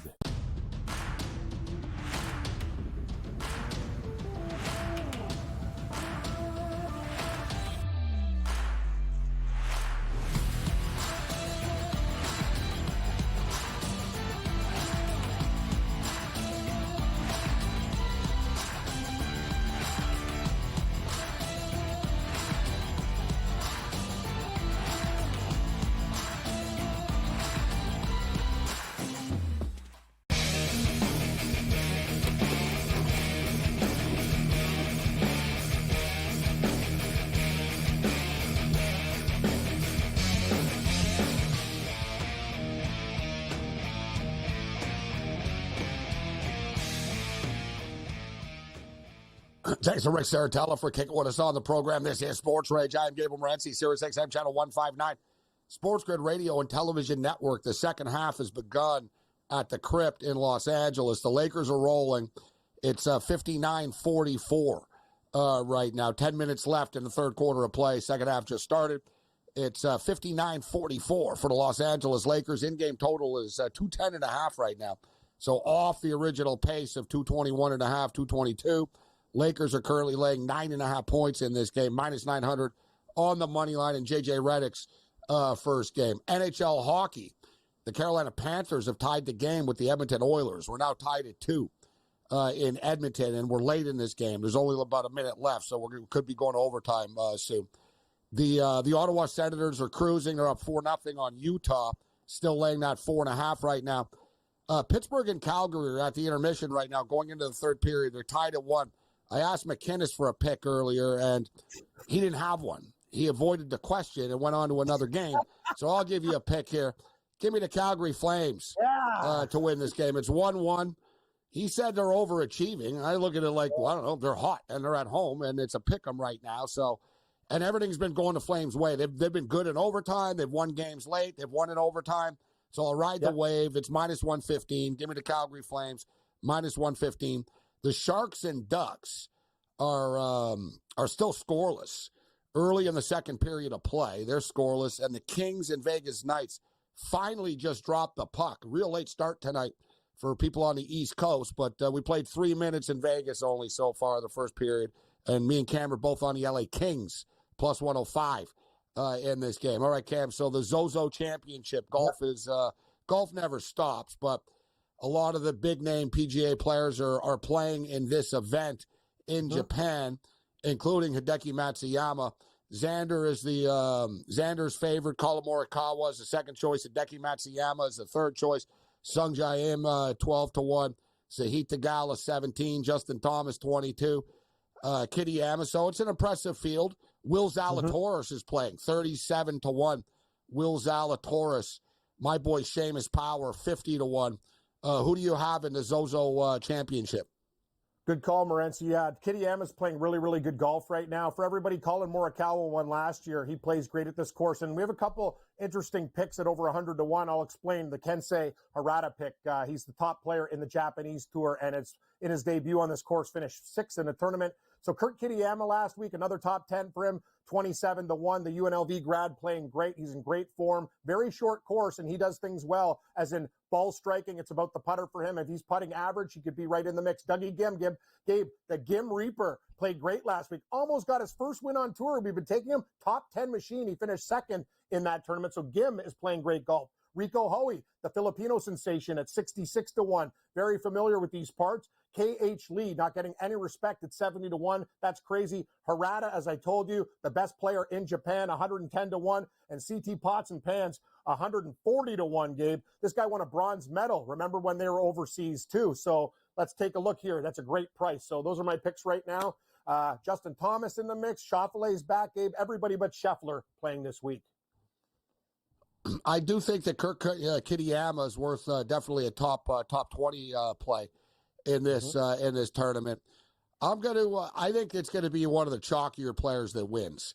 As you said, Morikawa won before, so you got Xander at the top here. You got Morikawa, you got Hideki Matsuyama, Sungjae, Sahith Theegala, Justin Thomas. There's good odds for everybody. Yep. I'm going to go with Hideki. I'm going to go with Hideki to win at plus 850. I like Hideki for top 10. Also played great. And Morikawa, the defending champion, Gabe, plays really well on these courses that are short. So, yeah, he's 7 or 8-1. He could be right in the mix. Well, you have the home country pressure, but I do like the fact that Hideki's been playing golf, played in the President's Cup that just recently happened in Montreal. So I think, you know what, I got a feeling he's going to be right there. Except, you don't really want to overthink it. The odds makers in golf are usually pretty bang on when it comes to the favorites. And, Xander's freaking dangerous. I don't know. Can Morikawa actually repeat? I mean, people rarely repeat tournaments. But Xander's obviously got to be considered, even though the odds suck at plus 470 right now. For sure. Yeah, he's great. I don't know how much golf he's been playing. He had a fantastic year. If Scheffler wasn't on the PGA Tour, he's the player of the year. So Xander's dangerous every time. Since he got that win, Gabe, he's on fire. So watch out for him. Wish we got a little bit more. Justin Thomas, 22-1 right now. We'll see. It's sort of a new year. A lot of these players were struggling. Like Max Homa had a terrible year last year. So I don't know what is going to be changed. Does it continue, or does it suddenly flick the switch?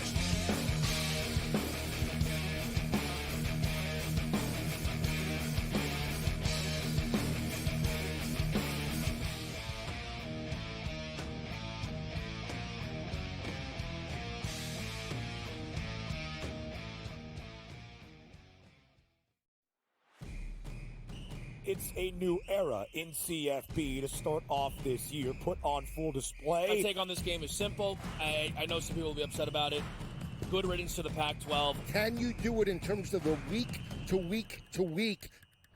I don't see a pathway for this team to miss the college football playoffs. We want to make sure you have those best bets in the entirety of our betting cards. That was again! But he had that program going there! Only on SportsGrid.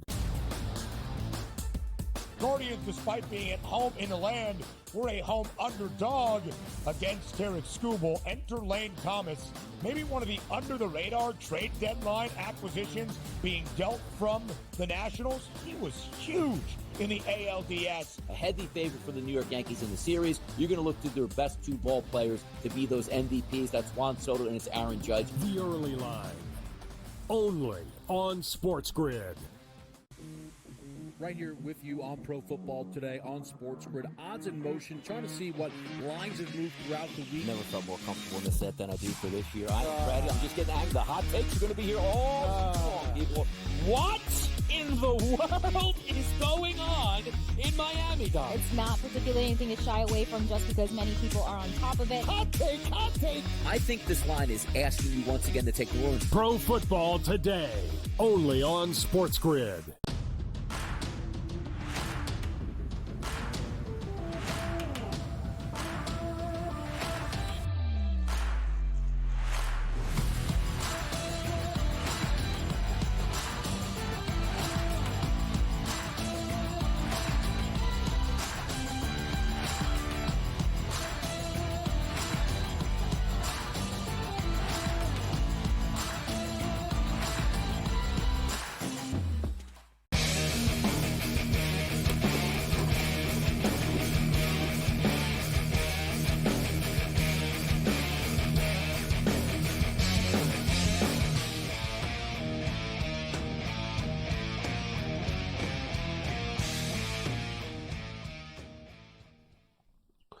This is SportsRage. I am Morency. The Pistol Players, the Hustlers, the people who bust them. Everybody else in between with throwing it down. The Twisted Tuesday. The Lakers are up. NBA tipped off tonight. The Boston Celtics rained 29 three-point shots on the New York Knicks. Not much you can do when the Celtics hit 29 three-point shots. They took 61 three-point shots tonight. The Lakers are up 64 to 50. Minnesota offensively are really struggling tonight. They can't get anything going. They've got no chemistry, and they lack scoring. Like, you know what I mean? They exchanged Cat for Randall. It's kind of a wash there, but they're offensively challenged, this team, and they have been. They need more scores. Like, Mike Conley's a point guard. He's been around forever, but he's not really going to score for you. So they're offensively challenged. I thought it'd be a high-scoring game, but Minnesota's not giving us anything. The Lakers are up 64 to 50. Laying 9.5 right now, midway through the third quarter of play. In-game total is now 208.5. Let's bring in Loud Esmond right now. Talk some college football. We'll get some NFL as well. But college, let's start off with the college grid, Loud. And we had a couple of games tonight, both really close football games. And in fact, the underdog cashes both tickets tonight. Yeah. FIU and their Miami Vice night. Gets it done at +6, and then UTEP gets the 6.5 on the road and covers against Louisiana Tech tonight. Both games stay way under the number. What were your thoughts? I pretty much split tonight. I had a few plays. I hit this, I hit that, lost this. How'd you do tonight with the college football? Yeah, exactly the same. I split. I was on some things correctly, and I was off some things incorrectly, but about 50-50. So, look, if you're sports betting and you're not losing money, you're money ahead. So that's the way I look at it. Especially if you're betting on Conference USA games, because it's a step up from, it's a step up from going to the YMCA and betting on stuff. Although, listen, I thought FIU was in a nice spot tonight. there was a fourth-string quarterback playing in one game tonight and a third-string quarterback playing in another. It was kind of crazy. But before I go into my Wednesday and Thursday night college and NFL picks, I just want to touch on something, and this is why I tune into the show early. You guys were talking about Patrick Mahomes and the Michael Jordan effect. I am so sick and tired of seeing Patrick Mahomes dance down the sideline, pretend he's going to go out of bounds, have a linebacker pull up and say, oh, Olay, I don't want to hit you because I'm going to get ejected from the game and fined by the league due. And then he runs for a 33-yard gain. Now, I was a Raiders fan for many years. I am not anymore. I have given up on that franchise. I moved on to the New Orleans Saints when they mistreated Derek Carr and traded him over. Somebody needs to light Patrick Mahomes up when he does that S on the sideline. I've been saying the same thing, Loud. That was our point. Yes. You take the penalty, exactly, and it sends the message about it. You're bang on, and thanks for agreeing. So you agreed with what me and Rick were saying, and Jumbo Elliott, former New York Giant great, offensive lineman. He plays football the old school way. Played for the Michigan Wolverines and Bo Schembechler, right? I mean, the guy won a national championship and like a Super Bowl. He's done it all, and he's an old lineman even, and he was saying the same thing. He's like, it's just what you got to do is you got to make them pay. You got to light them up. You got to make them pay for this. But it's amazing, isn't it? The NFL wasn't always fully this sort of biased, Loud. Like, it really has kind of become like the NBA. Whoever the star player is, they're going to get the call now. It wasn't really like that before as much. I don't know, even when Tom Brady got the tuck rule call, he wasn't really a star then. That was just sort of a bad call. It was what it was. He was still young in his career. But it started with Brady and the Patriots as it went on, in which Brady could just sort of get up after getting hit a bit and look at the ref a certain way. Oh, yeah, you're sorry, Tom. I was going to get to that flag. Now, Mahomes doesn't even have to complain, Loud. They just do it for him. It's like they're his valet, bro. Yeah, it's crazy. And look, I'm an old school NFL fan, and I know we're in sort of a different era, and offense is the king, and it's all about the quarterbacks. But honestly, if he does that S to another team again, somebody needs to just bounce him 5 yards out of bounds, take the penalty, take the ejection, and send the message, you need to stop doing this. All right, so let's get to the games here. I've got a Liberty win total over 10.5. It's still alive, even though they didn't play one of their games. If they get to 11, I win. If they don't, essentially, I'll get my money back. So I'm in a pretty good spot there. They haven't, it hasn't been a great year for Liberty, right? They've been overpriced in every game. I'll cut to the chase, guys. They're 5-0 straight up, but they're 1-4 against the spread. Like, most of their games have been a challenge. They come back a lot. Yet, with all that being stated, they had some injuries. Their best players are running back, but they haven't smoked anybody. They beat FIU 31-24, Eastern Carolina 35-24, UTEP 28-10, New Mexico State 30-24, Campbell in the first game of the year 41-24. So they haven't come close, Louder Cam, to matching this margin yet, but they're a little bit healthier now than they were, and they're playing Kennesaw State. Right, so they're laying 25.5 here, total 46.5. Kennesaw State's last game, they lost 14-5 to Middle Tennessee, but should be noted, they gave up 63 points to Jacksonville State the week before that. I sort of get the feeling this is a game where Liberty actually does destroy somebody. Loud, what's your take? Well, I cannot trust Liberty to cover a spread. I just can't, for all the reasons that you just said. Kennesaw State has seen a revolving carousel of quarterbacks. Caleb Johnson went 5 of 17 last time out. They failed to score a touchdown. The Flames still are explosive. They rank 17th in net EPA, and they face an opponent that's terrible in almost every stat, but I still can't trust them to cover the spread. So I think the best play here is Liberty over the team total that they have of 34.5. I can see them easily scoring 40, 42 points. Good angle. Yeah, nice angle there, because you're right, they haven't covered. To put in context, though, Kennesaw State guys are 0-6 and 1-5.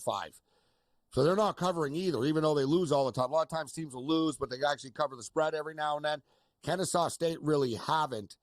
As far as the Kennesaw State, 5-1 to the under on the year as well. Liberty have been slow starters. You guys know this. I said it all the week, Cam. Liberty, look at all their games. They always have to come back for the most part. They have been slow starters this year. But, like we said, Kennesaw State are terrible. So I wouldn't be surprised if this was a game where Liberty were actually up 21-0 at the half in the first half. Like, I lean Liberty here tomorrow to cover the number. They played with fire so long. This could be like a get-right spot where they just absolutely murder these guys, like score like right out of the gate, 28-0 type of stuff. That would not shock me against Kennesaw State. And the other one, Loud, we talking about Jacksonville State. Right. What's that, Loud? Middle Tennessee's offense is terrible. They can't run the ball at all. They average less than 80 yards per game on the ground. They have to rely on their passing game then, and they're facing a top 50 passing defense in Jacksonville State. You know, on the other hand, the Gamecocks have an explosive offense. They've got the 9th best running game in the country. And Middle Tennessee has a poor run defense. It's a bad matchup for them. Middle Tennessee wins minus 20.5. And Jacksonville State covers the spread, you mean? Yes. Covers the spread. Yes. You said Middle Tennessee, yeah. Gamecocks should cover against Middle Tennessee minus 20.5. Sorry.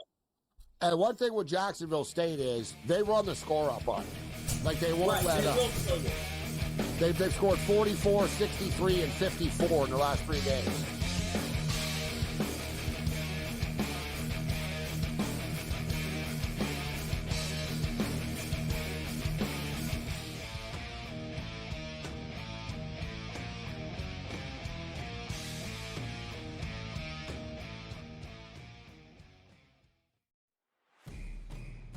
It's a new era in CFP to start off this year, put on full display. My take on this game is simple. I know some people will be upset about it. Good riddance to the Pac-12. Can you do it in terms of the week to week to week? I don't see a pathway for this team to miss the college football playoffs. We want to make sure you have those best bets in the entirety of our betting cards. That was thinking! But he had that program going there! Only on SportsGrid.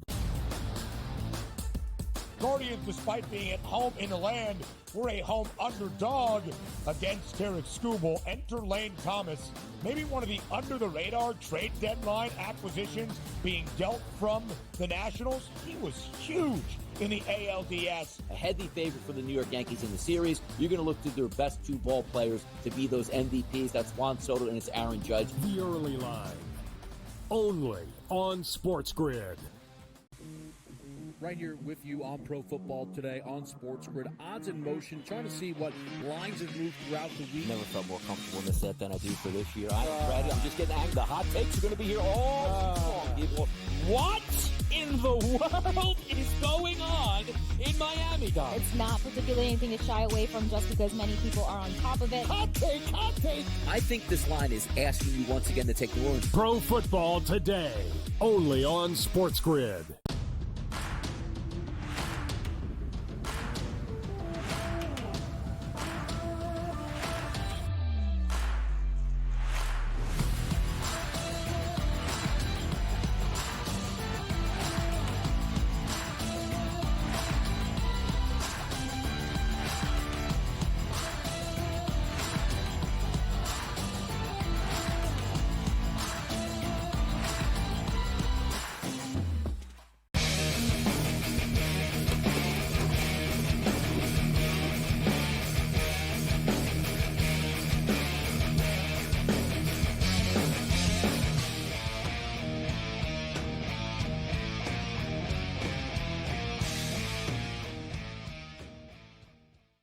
The T-Wolves are sort of chipping away a little bit right now. They're down to Lakers minus 7.5, 74-63.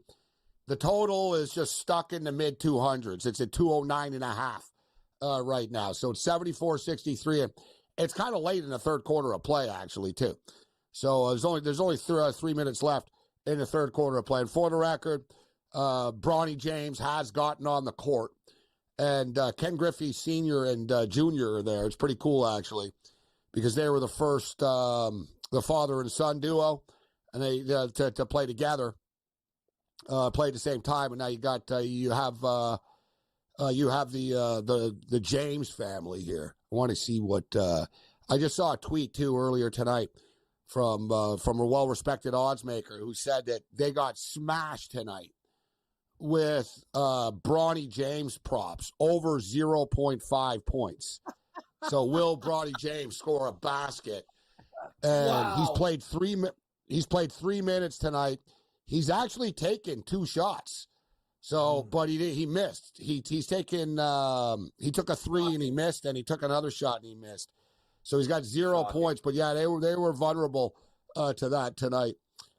I played LeBron James over 1.5 3-point shots made. He's 0 for freaking 2. He's only got 8 points tonight. It's an AD night tonight. AD's got 21 points for the Lakers. So we'll keep our eye on this. Let's keep on looking at these college football games. We're talking about Liberty. Both these games tomorrow, the favors should roll. And Loud, I like where Loud's going with his team total play with Liberty. I think Liberty are going to dial it up a notch. And even though Liberty don't have a hope in hell of making the playoffs, in their mind, they do, right? In their mind, they're thinking, all right, we got to start dialing it up a notch and routing teams. And if we're 11-0, who knows? Because last year they would have been in a 12-team playoff. But the problem is their schedule is just so soft. It's not going to be good enough. And I think it'll be Boise State. In fact, I like Boise State to beat UNLV on Friday. So then you got Thursday's game, Georgia Southern and Old Dominion. And then Syracuse and Pittsburgh, Loud. I know you've really focused in on these midweek games, so that's why I ask you about them. What do you think about Thursday's slate? Yeah, because I'm going to my local casino, my Little Creek Casino and Sportsbook, and I'm placing bets on all these games because I love the fact that we have Tuesday, Wednesday, Thursday. Like this time of year, we have football every night because it's my favorite sport to pick. The Georgia Southern Eagles score 30 points a game, Old Dominion 23. But Georgia Southern allows a little bit more on defense at 28 and Monarchs at 26. But Georgia Southern is 5-1 against the spread, and Old Dominion 4-3. It's a home contest for ODU, but I like the visitors here plus the 2 and a little bit on the outright win. And Syracuse and Pittsburgh, the Pittsburgh Panthers, the least talked about undefeated team in the country, probably. Because even, listen, Army and Navy get their love, right? BYU were on TV, and, Pittsburgh are kind of flying under the radar, although they've had some scares along the way. And, Cal, I'm going to give credit to Cal. Cal were coming off that emotional loss to Miami on a Saturday night, flying across the country. I was all over Pitt in this game, but I was smart enough to moneyline it just as a sort of not a trap. It was like 3 points before. One book I looked, I'm like, you got to be kidding me. I'm getting paid at minus 155 or something. And I was like, you know what? Maybe Cal shows up again because Cal have been a very good road team, but they survived. But Pittsburgh Panthers guys are 6-0 right now, having a great year, 5-1 against the spread as well. But the Syracuse Orangemen, Loud and Cam, they're 5-1 on the season. Fun football game here. Is the point spread too high? Do you think there's a live dog with the Orangemen in this game? Yeah, there's been a huge amount of line movement here from the open. As you said, Pitt is 5-1 against the spread. A little concerning. The QB Eli Holstein struggled against Cal. He's been excellent otherwise. 63.5% pass completions, almost 1,700 yards, 15 touchdowns to 5 interceptions. And he can run the ball, too. He's run for almost 300 yards and 3 scores. The Orange are 3-3 against the spread, but they're 2-0 away and 2-0 as dogs. And they have a great quarterback. They have an Ohio State-level quarterback, Kyle McCord, who transferred to them. Averages more points than the Orange by about 7. Syracuse's defense and Pitt's defense surrendered about the same, around 24 points each. But I think Syracuse is undervalued here because you hear the Syracuse brand and it just doesn't mean that much to most square bettors. And I think they're likely to cover the spread here because the excellent play from their transfer, Ohio State quality QB. I like Orange plus the 6.5 points. I think they're very live dogs in that game. All right, we're up against it here. So I talked about that UNLV game on Friday night. To me, that's one of the games of the week. There's a few big-time games this week. The A&M LSU game, the Navy Notre Dame game is super cool at MetLife Stadium. And this one, this is a playoff eliminator here. Let's just be real. I mean, point blank, both these teams have a legitimate chance of making the playoffs if they ran the table all the way through here. Especially Boise State with Ashton Genty. And I don't know if you remember, Cam, I said that I thought that you said, what do you think Genty's touchdown prop number would be in that game against Hawaii? And you said, I don't know. I said, I don't know, dude, minus 650, minus 700 or something ridiculous. You know what it was? It was minus 1,800. What? Huh, you can't even party. That's what his touchdown props are getting to. I told you. I said, it's insane. So, yeah, I'm looking right now. They don't have his touchdown number up for this game yet, but they do have his rush yard prop up. 196.5 yards is his rush yard prop against UNLV on Friday, Loud. 196.5. Imagine betting a prop and you got to rush for 200 yards. Exactly. That's amazing. He's probably going to get it. He's probably going to get it. Yeah, minus 800. You're probably right. This is his Heisman showcase, too. Stand away. Yeah, good call. I'm staying away. Well, one thing I'll tell you is this UNLV team is good. They're not just like a, like a fluke or like, oh, they just have a good offense. No, like they ball on both sides of the ball. They have good players. They're a good team.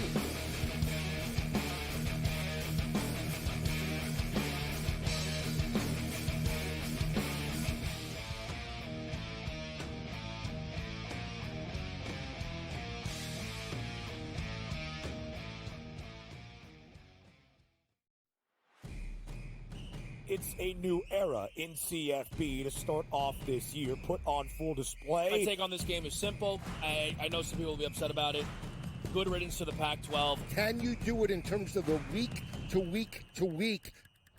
I don't see a pathway for this team to miss the college football playoffs. We want to make sure you have those best bets in the entirety of our betting cards. That was clicking! But he had that program going there! Only on SportsGrid. Guardians, despite being at home in the land, were a home underdog against Tarek Skubal. Enter Lane Thomas, maybe one of the under-the-radar trade deadline acquisitions being dealt from the Nationals. He was huge in the ALDS. A heavy favorite for the New York Yankees in the series. You're going to look to their best two ball players to be those MVPs. That's Juan Soto and it's Aaron Judge. The early line. Only on SportsGrid. Right here with you on Pro Football Today on SportsGrid. Odds in motion, trying to see what lines have moved throughout the week. Never felt more comfortable in this set than I do for this year. I'm ready. I'm just getting angry. The hot takes are going to be here all long, people. What in the world is going on in Miami, guys? It's not particularly anything to shy away from just because many people are on top of it. Hot take. I think this line is asking you once again to take the room. Pro Football Today. Only on SportsGrid.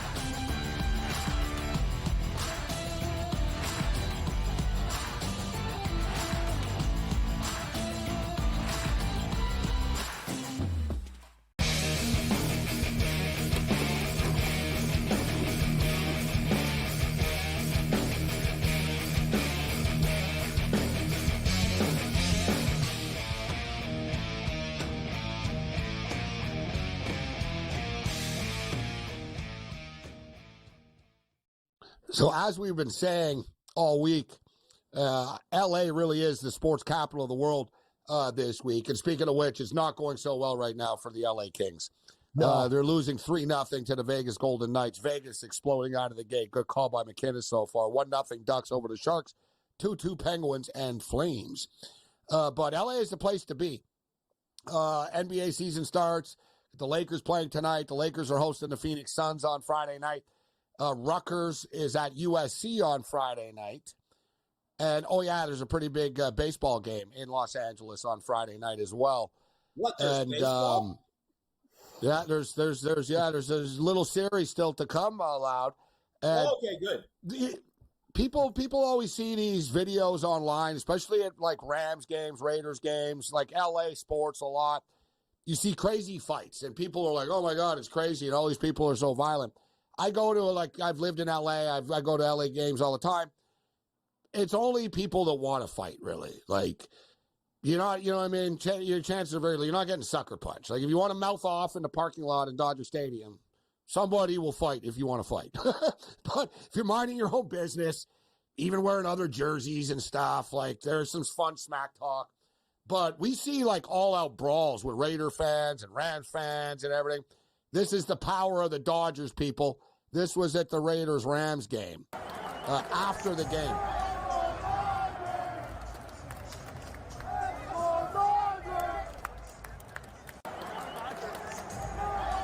You got Rams and Raider fans both on board with the Dodger train. As it's almost like the Raiders are still like an LA team, to be honest, like the people in LA. So they don't even care they're not there anymore. They're still super popular there. But it goes to show just how big this thing is going to be. What's your pick for the World Series, Loud? Who do you got, the Dodgers or the Yankees?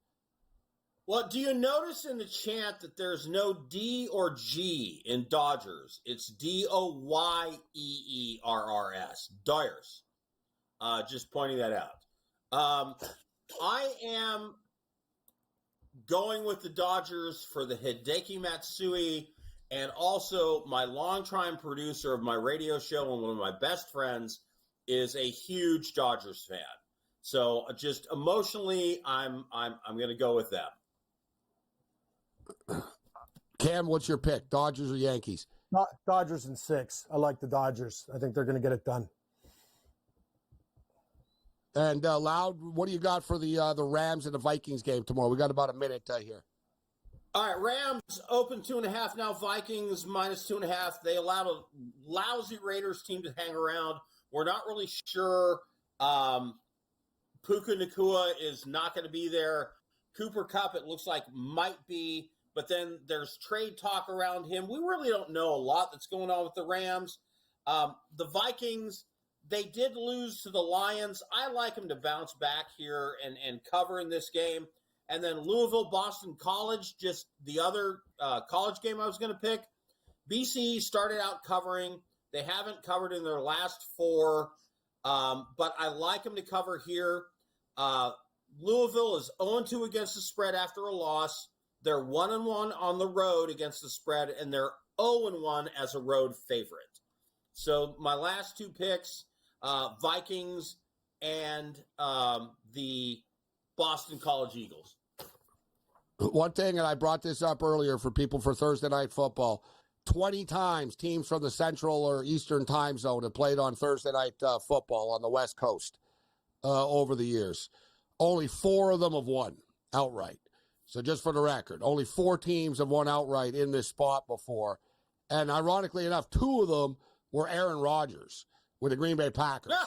So you take Aaron Rodgers out of the equation, and only 2 quarterbacks, 2 teams have ever won going from the East Coast or Central time zone to the West Coast and playing on a short week. And to me, you combine the fact that the Detroit Lions have just murdered teams. Like literally in fear of. You play the Detroit Lions and you're beat up after and you're losing after. We went over it earlier, Loud. If you look at the numbers, it's crazy. Every team that's played the Lions lost the week after. They lose the Rams. Week. Yeah, it's terrible. Yeah, the Rams lost to the Cardinals. Buccaneers lost to the Broncos. Cardinals lost to the Commanders. Seahawks lost to the Giants. Then they had a bye week. So this week you got the Cowboys. The Cowboys were the last ones to play the Lions, and they're going to lose to the Niners. So the trend's going to continue there. And then, well, good point, though. I don't even know about Cooper Kupp. For all we know, Cooper Kupp was going to line up in a Minnesota Viking uniform on Thursday night. Never know. Other than that, you're on your own. Later.